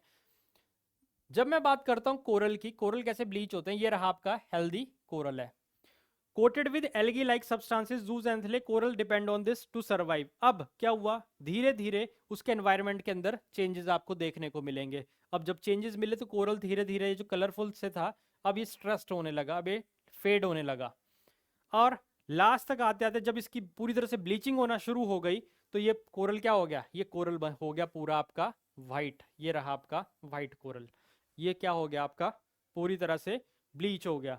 और इसके बाद आपका ये जो है आपका कोरल जो है क्या हो गया, ब्लैक आते आए यहाँ तक आते आते कोरल जो है पूरी तरह से डेड हो गया। तो इसी को क्या बोल दिया हमने, that is the death of coral. यहां तक कहानी clear, this is all about your coral bleaching. अब इसके कॉजेज क्या क्या हैं, पहला है ग्लोबल वार्मिंग, जो हमने क्वेश्चन भी पढ़ा था, global warming, rise of temperature. Temperature की वजह से क्या होगा, सी का सरफेस टेम्परेचर राइज किया, ठीक है, सी वैसे तो है कि more than sea surface should be more than 20 degree Celsius, but हो सकता है कुछ जगहों पे वो उससे कम आ जाए या उससे बहुत इतना एक्सेस हो जाए कि उसमें बहुत ज्यादा हीटिंग हो जाए, जिस वजह से क्या हो जाएगा, ग्लोबल वार्मिंग की वजह से टेम्परेचर की कंडीशन पूरी तरह से हैम्पर कर देगी। कोरल प्लेग हो गया, मरीन पोल्यूशन हो गया, एसिडिफिकेशन हो गया या ऑयल का लीकेज हो गया। जब मैं एसिडिफिकेशन, जैसे मान लो कोई पोल्यूशन है, मान लो कोई गार्बेज वगैरह इकट्ठा हो गया सी के अंदर, जिस वजह से और ज़्यादा समस्याएं आ जाएंगी। या फिर इसके बाद जब मैं एसिडिफिकेशन की बात करता हूं तो एसिडिफिकेशन का मतलब है कि यहाँ पे कार्बन डाइऑक्साइड की मात्रा कहीं बढ़ गई तो उससे समस्या हो जाएगी। या फिर कुछ शिप्स वगैरह जा रहे हैं, अगर उनसे कोई ऑयल लीक हो गया या कोई स्पिलेज हो गया ऑयल का, तो उस वजह से भी कोरल आपका हैम्पर कर जाएगा। तो उसकी ये कंडीशन है ब्लीचिंग की। ऑक्सीजन का ना मिलना, ऑब्वियस ही बात है, ऑक्सीजन ना मिले तो भी दिक्कत हो जाएगी। सेडिमेंटेशन हो गई, क्योंकि सेडिमेंट आ जाएंगे अगेन, तो उसकी वजह से भी कोरल्स, मैंने बताया कि सी रिवर्स में इसीलिए जो कोरल्स हैं आपको नहीं देखने को मिलते हैं ज़्यादा। उसके बाद सेलेनिटी के अंदर बेशक सॉल्टी होगा, बट अगर उसकी सेलेनिटी में भी चेंज आया तो भी क्या हो जाएगी, आपकी कोरल ब्लीचिंग हो जाएगी। तो आई होप ये चीज यहां तक क्लियर होगी अब आपको। तो यहां तक आपको क्लैरिटी मिल गई होगी कि क्या क्या कॉजेज हैं ग्लोबल, सॉरी इसके क्या क्या कॉजेज होंगे कोरल ब्लीचिंग के। तो यहां तक ये जितने भी 6 कॉजेज हैं, जिसमें कि global warming, rise of temp जिसकी वजह से राइज ऑफ टेम्परेचर है, जैसे कोरल प्लेग हो गया, मरीन पोल्यूशन है, एसिडिफिकेशन है। एसिडिफिकेशन में मैंने जैसे बताया कि CO2 की मात्रा उसमें बढ़ जाएगी तो उस वजह से भी कोरल ब्लीचिंग हो जाएगी। साथ में ऑयल लीकेज है, absence of oxygen, sedimentation, changes in salinity. तो ये सब फैक्टर्स थे जो कंट्रीब्यूट करते थे किसको, कॉजेज ऑफ कोरल ब्लीचिंग को। तो यहां तक हमने कोरल का जो टॉपिक है काफी होलिस्टिकली हमने कवर कर लिया है। अब आज आइए चलते हैं अब हम अपनी अगली नेक्स्ट स्लाइड के ऊपर, जो हमारा अगला टॉपिक है that is marine resources. Marine resources अपने आप में एक ये मैं बोल सकता हूँ समटाइम्स देयर आर चांसेस कि इसके ऊपर कोई ऐसे आ जाए, marine as a store house of minerals. तो इस टाइप के कोई ऐसे पूछे जा सकते हैं, तो यहाँ पे हमें पता होना चाहिए जब मैं मरीन रिसोर्सेज की बात कर रहा हूँ यहाँ पे, तो मरीन रिसोर्सेज के अंदर वो सब रिसोर्सेज हैं जिसके अंदर जो हमें सी से मिलते हैं या हमें ओशन से मिलते हैं, जो कि एक इंपॉर्टेंट रोल प्ले करते हैं हमारी डेवलपमेंट में। किसी भी कंट्री की डेवलपमेंट या प्रोग्रेस में उसके मरीन रिसोर्सेज का बहुत बड़ा योगदान होता है। तो आइए अब देखते हैं मरीन रिसोर्सेज को। Marine resources are the living and non living materials found in the ocean, river, streams and coastal areas, and they have the value for the society and biodiversity. Again जैसे कि मैंने पहले भी बात की कि किसी भी कंट्री की प्रोग्रेस में इन मरीन रिसोर्सेज का बहुत बड़ा योगदान है। वो मरीन रिसोर्सेज कहीं पे भी हो सकते हैं, सीज के अलावा रिवर्स में हो सकते हैं, आपके कोस्टल एरियाज में हो सकते हैं, और साथ के साथ किसी स्ट्रीम्स के अंदर हो सकते हैं। तो ये सब जितने भी रिसोर्सेज हैं इन सब किसकी कैटेगरी में आते हैं, मरीन रिसोर्सेज की। अब आगे चल के इन्हीं मरीन रिसोर्सेज की हमने डिफरेंट कैटेगराइजेशन पढ़नी है। जब मेनली हम इनको 3 मेजर कैटेगरीज में डिवाइड करते हैं। वो 3 मेजर कैटेगरीज कौन कौन सी हैं आपकी आएंगी, एक लिविंग कैटेगरी आ जाएगी, एक नॉन लिविंग आ जाएगी, और एक उसके बाद आ जाएगी कॉमर्शियल रिसोर्सेज, जिसमें कि आपके टाइडल एनर्जी, वेव्स वगैरह या एनर्जी हार्नेसिंग वाले जो भी कैटेगरी है। अब सबसे पहले आपकी ऑन जो 3 कैटेगरीज हैं उसमें नंबर 1 वो मैंने आपको बताया कि लेमैन लैंग्वेज में, बट अब उसको हम जनरलाइज्ड वे में पढ़ेंगे। जब मैं लिविंग कंपोनेंट की बात करूंगा तो हम उसको बोलेंगे बायोटिक रिसोर्सेज। तो ये रहे आपके बायोटिक रिसोर्सेज, जिसको हम मैं लिविंग ऑर्गेनिजम्स बोलूंगा। उसके बाद एबायोटिक रिसोर्सेज में आएंगे आपके मिनरल्स और एनर्जीज। उसके बाद commercial resources for activities such as navigation, aviation, trade and transportation. तो ये कॉमर्शियल रिसोर्सेज में आपकी जैसे कि नेविगेशन में हेल्प कर रहे हैं ये रिसोर्सेज, ठीक है। एविएशन, ट्रेड और ट्रांसपोर्टेशन का ऑटोमेटिकली जो चीजें हमने पहले जब उस जो पिछला टॉपिक है नेविगेशन वाला ओशन करंट्स का, उसमें ऑलरेडी ये चीजें डिस्कस हुई हुई हैं। तो आइए आगे चलते हैं अब हम अपनी नेक्स्ट स्लाइड के ऊपर, जिसमें कि हम बायोटिक रिसोर्सेज को होलिस्टिकली देखेंगे। जब मैं बायोटिक रिसोर्सेज की बात कर रहा हूं तो यहाँ पे जो लिविंग रिसोर्सेज है विद इन मरीन एनवायरमेंट, इनको हमने फर्दर क्लासिफाई कर दिया food and non food resources में। जब फूड रिसोर्सेज की बात होगी तो फूड रिसोर्सेज में आपके both animal and plant resources आ जाएंगे, जिसमें कि आपकी फिशेस, क्रैब्स, फाइटोप्लैंक्टन ये सब आ जाएंगे, जिसमें कि फिशेस हैं, क्रैब्स हैं, फाइटोप्लैंक्टन्स है एंड सी ग्रास, ये सब इसी कैटेगरीज में आ जाएंगे, फूड रिसोर्सेज के अंदर ही आ जाएंगे। जबकि नॉन फूड रिसोर्सेज में आपकी कोरल्स एंटिटी आएंगी। तो इस चीज का आपने ध्यान रखना है कि that is the corals which comes under the category of non food resources. इसके बाद जब मैं इन्हीं बायोटिक रिसोर्सेज को on the basis of community, मतलब ओशन के अंदर किस टाइप की कम्युनिटी देखने को मिलती है, तो आपके साथ ये इमेजेस भी देख रहे होंगे आपको, इमेजेस आपको ज्यादा क्लैरिटी मिल जाएगी यहाँ पे कि ऑन द बेसिस ऑफ किस पे, community on the basis of that type of community found in the ocean. इसको याद रखना, on the basis of the type of the community found in the ocean. इस कैटेगरी में हम इसको categorise करते हैं। पहली है प्लैंकटन, दूसरी आपकी nekton and benthos community. Basically इस डायग्राम को समझो, ज्यादा कुछ इधर उधर मत समझो, इस डायग्राम पे आओ। जब मैं प्लैंकटन की बात कर रहा हूं तो ये ओशंस के अंदर, ये सीज के अंदर आपको अपर लेवल की डेप्थ में या अपर रीजन के अंदर देखने को मिलेंगे, मतलब टॉप मोस्ट रीजन के अंदर आपको प्लैंकटन्स देखने को मिलेंगे। उसके बाद जब नेक्टन्स, बेसिकली नेक्टन्स क्या होते हैं, नेक्टन्स आपके इनवर्टिब्रास होते हैं, इनवर्टिब्रल एनिमल्स होते हैं जो कि उनकी एबिलिटी होती है स्विम करने की, मतलब जो स्विमिंग टाइप के जो भी एनिमल, जैसे कि आपकी फिशेज होंगी आपकी, ये सब आपको मिलेंगे किस जोन के अंदर, मिडल जोन के अंदर ओशन के, जिसको हमने बोल दिया नेक्टन। नेक्टन का मतलब ये है कि इनकी एबिलिटी एट बिसाइड्स ऑफ, चाहे कैसा भी ओशन करंट है, ये स्विम करेंगे ही करेंगे, उनकी एबिलिटी को इंडिपेंडेंटली स्विम करेंगे despite of the effect of any ocean current और एनी फ्लो। तो ये रहे आपके नेक्टन्स। और बेंथोस हैं जो बिल्कुल bottom of the top community में मिलेंगे, जो बिल्कुल बॉटम में मिलेंगे ये रिसोर्सेज, जिसमें कि आपकी प्लांट्स हैं, ये स्टार फिशेस वगैरह हो गए आपके, ये सॉरी जो यहाँ पे जो नीचे बिल्कुल लो लेवल पे जो वेजिटेशन देखने को मिलेगी आपको ओशन के अंदर, उसको हम बोलेंगे आपके बेंथोस। तो यहां तक चीजें क्लियर हैं। अब इसके बाद चलते हैं हम एबायोटिक रिसोर्सेज की तरफ। जब मैं एबायोटिक रिसोर्सेज की बात कर रहा हूं यहाँ पे, एबायोटिक में आपको पता ही है जिसमें कि आपकी विंड एनर्जी हो गया, ठीक है, या और कन्वेंशनल जो सोर्सेज है एनर्जी के या नॉन कन्वेंशनल सोर्सेज है एनर्जी के, वो सब इसके अंदर आपके इंक्लूड हो जाएंगे। अगेन एबायोटिक रिसोर्सेज की बात करूं तो जिसमें कि marine mineral resources are distributed across different location including deposits on continental shelfs, continental slope and deep sea bottom. जब मैं बात की थी हमने, तो हमने उस टाइम भी देखा था कि कॉन्टिनेंटल शेल्फ पे हमें क्या मिले थे, इसी कॉन्टिनेंटल शेल्फ पे हमें मिल रहे थे क्या, फॉसिल्स या फॉसिल फ्यूल्स मिल रहे थे, जिसमें कि पेट्रोलियम एक सबसे बड़ा फॉसिल फ्यूल था, जिसमें कि पेट्रोलियम, तो ये पेट्रोलियम उसके साथ कॉन्टिनेंटल स्लोप पे तो ऐसा कोई डायरेक्ट वहां पे ग्रेड स्लोप ग्रेडियंट इतना है, तो वहां पे ऐसा कोई बड़ा हमें फॉसिल फ्यूल्स की प्रेजेंस देखने को नहीं मिलेगी। और जब मैं डीप सी प्लेन की बात करता हूं, तो डीप सी प्लेन में हमें क्या मिल रहे थे, यहाँ पे इसी डीप सी बॉटम में मिल रहे थे आपको सेडिमेंट्स मिल रहे थे क्ले के, ठीक है, सिल्ट वगैरह के, आपके सेडिमेंटेशन वगैरह आपको यहीं पे देखने को मिल रही थी। अब इसके साथ साथ यहाँ पे आपको मेटलिक मिनरल्स देखने को मिलेंगे, फ्यूल मिनरल्स देखने को मिलेंगे, जैसे petroleum, natural gas, construction material, gravels and sand, वो सब क्ले और सिल्ट वो उसी का पार्ट है जो हम ऑलरेडी डिस्कस कर चुके हैं। बेसिकली जब मैं मरीन रिसोर्सेज की बात कर रहा हूं यहाँ पे, तो मरीन रिसोर्सेज में हम इन सब चीजों को ऑलरेडी डिस्कस कर चुके हैं, बस उसको एक जनरलाइज्ड फॉर्म में यहाँ पे लिख दिया गया है। In terms of energy resources यहाँ पे कन्वेंशनल में आपके पेट्रोल और नेचुरल गैस, नॉन कन्वेंशनल में tidal energy, wave energy, biomass energy, वो सब चीजों को यहाँ पे डिस्क्राइब किया गया है। बट ये तो था मरीन रिसोर्सेज। मरीन रिसोर्सेज वैसे भी हम कोई भी रिसोर्स जो कि हमें मरीन इन शॉर्ट ओशन से, रिवर से, स्ट्रीम से मिल रहा है, वो सब इसी कैटेगरी में फॉल कर जाएंगे। ओवरऑल हम उसको जनरलाइज्ड वे में एक मरीन रिसोर्सेज का नाम दे देंगे। बाकी हमने उसकी डिफरेंट कैटेगराइजेशन देख ली, चाहे बायोटिक कंपोनेंट के टाइप में देख ली, चाहे एबायोटिक में देख ली, या फिर आपके और दूसरे कन्वेंशनल सोर्सेज ऑफ एनर्जी, जैसे कि ये नेविगेशन में हेल्प कर रहे हैं और बाकी चीजों में हेल्प कर रहे हैं, तो वहां पे हम सबने इनके मरीन रिसोर्सेज क्या देख लिया।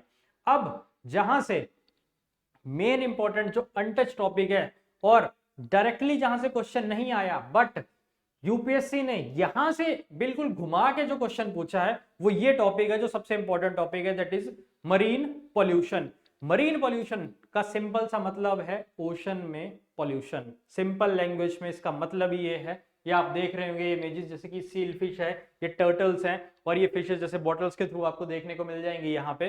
तो बेसिकली यहाँ पे ये सब क्या चीजें हो रही है, प्लास्टिक का गार्बेज देख रहे हैं आप, ये सब चीजें ओशन के अंदर इकट्ठी हो रही हैं, जो कहीं ना कहीं ओशन को पॉल्यूट तो कर ही रही हैं, साथ के साथ यहाँ की जो एक्वेटिक जो लाइफ, यहाँ का जो एक्वेटिक लाइफ है यहाँ का, या एक्वेटिक बायोडाइवर्सिटी है, उसको भी कहीं ना कहीं ये चीज हैम्पर कर रही है। तो आइए अब देखते हैं मरीन पॉल्यूशन क्या चीज है। Marine pollution is also known as ocean pollution, इसको ओशन पॉल्यूशन ही बोलते हैं, is spreading of harmful substances such as oil, plastic, industrial and agriculture waste and chemical particles into the ocean. तो again same यही चीज है, चाहे आप यहाँ पे इस चीज को देख लो, मैं इसको डिफरेंशिएट कर देता हूँ कलर से। बेसिकली है क्या ये, इसको हम ओशन पॉल्यूशन ही बोलते हैं। और है क्या बेसिकली यहाँ पे आपके हार्मफुल वेस्ट, जैसे कि आपका चाहे प्लास्टिक ले लो, चाहे आप इंडस्ट्रियल वेस्ट ले लो, इवन सरफेस एग्रीकल्चर के आपके पेस्टिसाइड्स आएंगे, या जमीन से कोई भी हार्मफुल केमिकल जो in the form of reverse जा रहा है और ओशंस में मिल रहा है, वो सब इसी मरीन पॉल्यूशन की कैटेगरी में आएगा। अब आओ चलते हैं इसके कॉजेस की तरफ, देखते हैं। सबसे पहला दैट इज सीवेज। जब सीवेज की बात करते हैं तो सीवेज और polluting substances flow through sewerage and directly drains into the ocean, मतलब रिवर्स में आया वही आगे चल के ओशंस में पहुंच गया। Toxic chemical from industries, industries से हार्मफुल केमिकल्स आ रहे हैं, ठीक है, जिस वजह से क्या हो रहा है, उन्हीं हार्मफुल केमिकल्स की वजह से उस आसपास की कम्युनिटी को, तो पहले वो फिश की कम्युनिटी, जैसे मान लो कोई भी आपकी एक्वेटिक कम्युनिटी, उसको हैम्पर करेगा, और समटाइम्स अगर वो मान लो कैसे करके सस्टेन भी करके, तो इन हार्मफुल केमिकल्स की वजह से वहां पे जो टेम्परेचर है वो एकदम से राइज करता है, जिस वजह से वहां पे उनको सर्वाइविंग रेट जो है उनका और ज्यादा डिफिकल्ट बन जाता है। तो सेम यही चीज है, industrial waste which is directly discharge into ocean results in ocean pollution, they raise the temperature of the ocean and causes thermal pollution. याद रखना word thermal pollution, aquatic animals and plants have difficulty surviving at higher temperatures. तो वही चीज already discuss भी कर ली गई। अब चलते हैं नेक्स्ट उस पे, जब अगला पॉइंट है that is land run of. Land run of का मतलब ही सिंपल सा होता है कि जो लैंड बेस्ड पॉल्यूशन हो रहा है, जो जमीन से पॉल्यूशन हुआ, वो कहां रन कर गया, रिवर्स में कर गया, स्ट्रीम्स में कर गया, और वही बाद में चल के ओशंस में पहुंच गया। तो उसी को हमने क्या बोल दिया, लैंड रन ऑफ बोल दिया। अब लैंड रन ऑफ में देख लेते हैं, land based sources such as agriculture run off, discharge of nutrients, pesticides and untreated sewage including plastic account for approximately 80% of the marine pollution। तो ऑब्वियस सी बात है, जो एग्रीकल्चर के आपके पेस्टिसाइड्स हो है, ठीक है, इवन आपके जो डिस्चार्ज हो रहा है न्यूट्रिएंट या पेस्टिसाइड्स का, ठीक है, तो ये सब अनट्रीटेड सीवरेज हो गया आपका, ये सब जितना भी फैक्टर्स हैं ऑलमोस्ट, जो याद रखना, ये लैंड रन ऑफ जो है 80% कंट्रीब्यूट कर रहा है यहाँ के ओशन पॉल्यूशन के अंदर। इसके बाद large scale oil spill, suppose करो शिप्स, बड़े बड़े शिप्स हैं आपके, उनका कोई कार्गो के शिप्स है जिसके अंदर क्रूड ऑयल जा रहा है, अगर वहां पे लीकेज हो गया तो उस ऑयल स्पिलिंग की वजह से भी उसके आसपास की जो भी कम्युनिटी है उस ओशन की, उस वाटर बॉडी की, वो क्या होगी, हैम्पर होगी, जिस वजह से वहां पे और वहां की जो एक्वेटिक लाइफ है वो प्रभावित करेगी, और कहीं ना कहीं उस एरिया के अंदर वो पोल्यूशन जो है वो फैल जाएगा। तो यहाँ तक चीजें क्लियर हैं। अब चलते हैं अगली स्लाइड पे, ओशन माइनिंग। ओशन माइनिंग के अंदर सबसे बड़ा कारण क्या है, जब मैं ओशन माइनिंग की यहाँ बात करता हूँ, तो जब अभी हम यहाँ पे एक्सट्रैक्शन करते हैं किसी भी मिनरल्स की, तो यहाँ पे जनरली क्या होता है, एक्सट्रैक्शन के साथ कुछ सल्फाइड्स निकलते हैं, और वो सल्फाइड जो है हार्मफुल, आप ये बोल सकते हो कि एक इन सब्सटेंस है वहां की एक्वेटिक लाइफ के लिए, जिस वजह से यहाँ पे ओशन माइनिंग में भी हमें दिक्कत फेस करनी पड़ती है, किसकी, मरीन पोल्यूशन की। तो देख भी लेते हैं, ocean mining sites drilling for silver, gold, copper, cobalt and zinc create sulfide deposit up to 3,500 meters down into the ocean. मतलब 3-3,500 डाउन तक वो सल्फाइड चले जाएंगे, जिस वजह से बिल्कुल जो एक्वेटिक कम्युनिटी है इतनी डेप्थ पे जो कि हैम्पर हो जाएगी इस ओशन माइनिंग से। इसके बाद प्लास्टिक पोल्यूशन की अगर मैं बात करूं, तो 2006 के अंदर यूनाइटेड नेशन एनवायरनमेंट प्रोग्राम ने एस्टिमेट लगाया था वहां पे कि अप्रोक्सीमेटली उन्होंने 46,000 पीसेस प्लास्टिक के पाए थे, फ्लोट करते हुए पाए थे हर एक स्क्वायर माइल के अंदर। तो याद रख लेना कि एक स्क्वायर माइल के अंदर 46,000 प्लास्टिक के पीसेस पाए गए। कहां पे, 2006 के अंदर यूनाइटेड नेशन एनवायरनमेंट प्रोग्राम ने एक एस्टिमेट दिया था अपना। क्लियर है बात। जैसे कि सबसे बड़ा इसका एग्जांपल है नॉर्थ पैसिफिक जायर। जब मैंने पिछले लेक्चर में आप देखेंगे ओशनोग्राफी के जो इसका पार्ट 1 है, तो मैंने वहां बताया था नॉर्थ पैसिफिक जायर में, तो वहां पे जापान की कोस्ट, यूएसए की कोस्ट से ओशन करंट्स क्या कर रहे हैं, ओशन करंट्स क्या करते हैं, एक डेफिनेट पैटर्न में मूव करते हैं और अपने साथ चीजों को फ्लो भी कर, जैसे वाटर को फ्लो करवाते हैं। जब वाटर के अंदर जब वो गार्बेज होगा तो वो क्या होगा, गार्बेज भी वो फ्लो करना शुरू कर देगा, और एक बहुत बड़ा एक गार्बेज पैच बन चुका है, जिसको अब इस नॉर्थ पैसिफिक जायर को दूसरा नाम क्या हो गया, great north Pacific garbage patch. तो यही नाम है इसका। For example the north Pacific gyre is now refer to as the great Pacific garbage patch. तो यहां तक ये चीज आपको क्लियर हो गई होगी। अब ये देख लो, ये रहा वो great garbage patch. This is the Oyashio current, this is the Kuroshio current, और ये रहा आपका कैलिफोर्निया। तो ये पूरा अलास्का, अलास्कन करंट है, ये इक्वेटोरियल, नॉर्थ इक्वेटोरियल करंट, ये पूरा एक अपने आप में बहुत बड़ा एक गार्बेज पैच बन गया है। अब यहाँ पे आपको चीज को देख सकते हैं इस तरह से, ये जितना भी प्लास्टिक वेस्ट है या कोई और वेस्ट है वो सारा इन ओशंस के थ्रू इकट्ठा हो गया, इतना बड़ा ये गार्बेज पैच बन गया है। अब आओ देखते हैं आगे, अब इसका इफेक्ट क्या है मरीन पोल्यूशन का। सबसे बड़ी बात, life cycle of corals hamper होंगी, ऑब्वियस ही बात है। क्यों? क्योंकि कोरल्स को इस तरह की एसिडिफिकेशन हो रही है, पोल्यूशन हो रहा है, ग्लोबल वार्मिंग हो रही है, थर्मल पोल्यूशन होगा, कुछ भी होगा, उससे कोरल्स इफेक्ट होंगे। उसकी वजह से साइमल्टेनियसली रिप्रोडक्टिव सिस्टम है सी एनिमल्स का, वो भी खराब होगा। अब इसी रिप्रोडक्टिव जब सिस्टम खराब होगा सी एनिमल्स का, तो इसकी वजह से क्या चीज होगी? इसकी वजह से होगा सबसे बड़ा इंपैक्ट किस पे? आपकी फिशिंग या मरीन इकोनॉमी पे, जिसको मैं ब्लू इकोनॉमी की भी बात जब हम बात करते हैं तो उस पे सबसे बड़ा इंपैक्ट पड़ेगा। क्यों? रिप्रोडक्टिव हेल्थ खत्म होगी, आपका फिशिंग ब्रीडिंग सेंटर्स घटेंगे, और जिस वजह से क्या होगा, आपका फिश जो होंगी ज्यादा आपको उस रीजन के अंदर देखने को नहीं मिलेंगी, जो डायरेक्टली और इनडायरेक्टली हैम्पर करेंगी आपकी फिश या मरीन इकोनॉमी को या फिशिंग इंडस्ट्री को। डिसरप्ट फूड चेन होगी इसकी वजह से। अब सबसे बड़ी चीज, फूड चेन क्या कैसे डिसरप्ट होगी? प्लास्टिक मान लो अगर किसी वाटर एनिमल ने, एक्वेटिक एनिमल ने कंज्यूम किया, तो पहली बात तो उसकी डेथ हो जाएगी। डेथ होगी तो दूसरे जो नेक्स्ट लेवल पे जिसने उसको खाना था, उस फिश को, या छोटी मछली ने बड़ी मछली को खाना था, वो उसको खाएगी नहीं, उस वजह से पूरा फूड चेन या फूड साइकिल ही हैम्पर हो जाएगी। या फिर दूसरा एग्जांपल ये ले लो कि मान लो कोई कंटेमिनेटेड फिश है, वो सर्वाइव कर भी गई, वो उसको वहां पर उसकी फिशिंग उसको कैच किया गया, और उसको लास्ट में जब लास्ट कंज्यूमर जो है दैट इज ह्यूमन वहां तक पहुंचती है, तो हो सकता है उसके अंदर केमिकल, वही केमिकलाइज्ड फिश जब ह्यूमंस खाएंगे तो उसकी वजह से चांसेस हैं कि आपकी डेथ, या फिर आपको कोई रेयर केस में death, and in many cases आपको कोई ना कोई डिजीज लग जाएगी, वो ट्रांसफर हो जाएगी, जिस वजह से आपका फूड चेन का जो साइकिल है ये ऑटोमेटिकली डिसरप्ट होता हुआ नजर आएगा और आपको देखने को भी मिलेगा। इसके बाद है deplete oxygen content in water.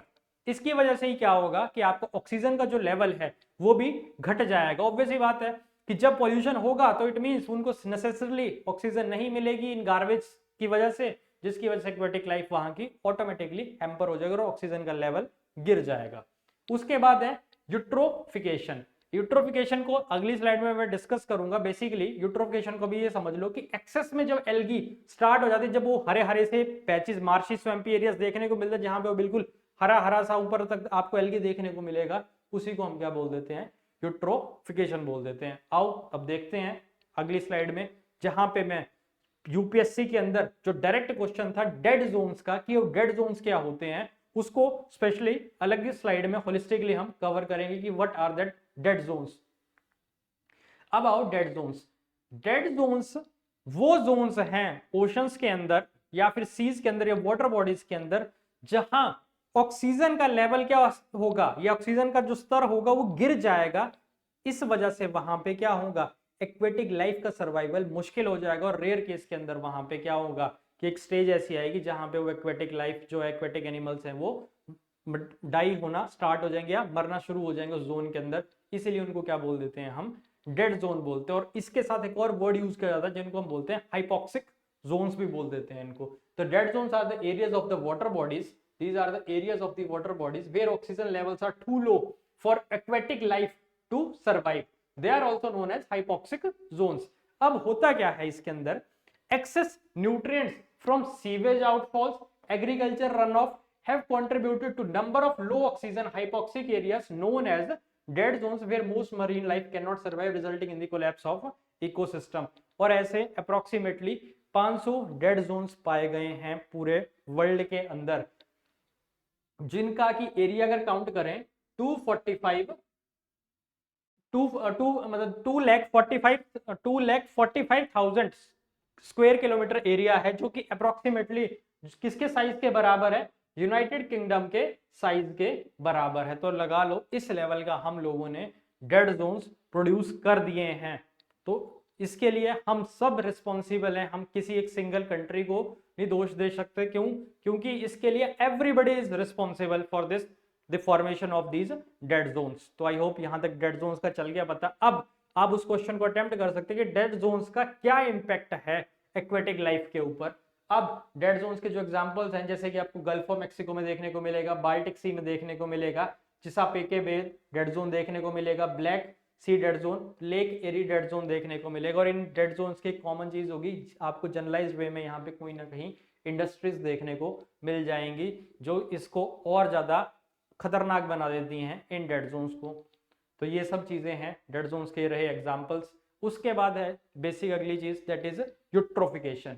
अब जब यूट्रोफिकेशन की बात करते हैं, जैसे मैंने पहले ही बताया था वहां पे, when a water body becomes overly enriched with minerals and nutrients with induce excessive growth of algae or algal bloom. This process results in oxygen depletion of water body.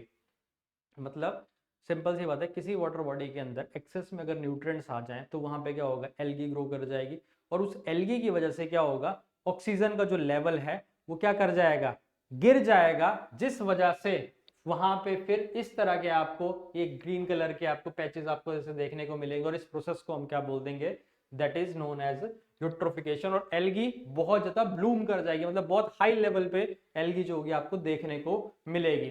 Clear है बात? तो इस वजह से भी वहां पे एक्वेटिक लाइफ का सर्वाइवल बहुत मुश्किल हो जाएगा। क्यों? क्योंकि ऑक्सीजन का लेवल ही जब डिप्लीट कर गया नीचे, तो उसके बाद तो फिर चीजें बिल्कुल ही खराब होती हुई नजर आएंगी in the periphery of aquatic diaspora. अब चलते हैं आगे। इसके बाद कुछ इनिशिएटिव्स लिए गए मरीन पॉल्यूशन को कंट्रोल करने के, जिसमें कि कुछ इंपॉर्टेंट कन्वेंशंस हैं, जिसमें कि जब मैं लंदन कन्वेंशन 1972 की बात करता हूं तो इसका एक ही ऑब्जेक्टिव था कि कैसे भी करके हम इफेक्टिवली कंट्रोल करें इन मरीन पॉल्यूशन को, जिसकी वजह से खास करके जो कि हम सी में डंपिंग करते हैं और कोई भी और मैटर है जो कि डंप करने से यहाँ पे हमें रोकना है, उसको मिनिमाइज करना है, या बोल लो कि खत्म करना है कि ये चीज नहीं होनी चाहिए, और जिस वजह से आपके इस पॉल्यूशन को कंट्रोल किया जा सके। तो ये थी आपकी लंदन कन्वेंशन।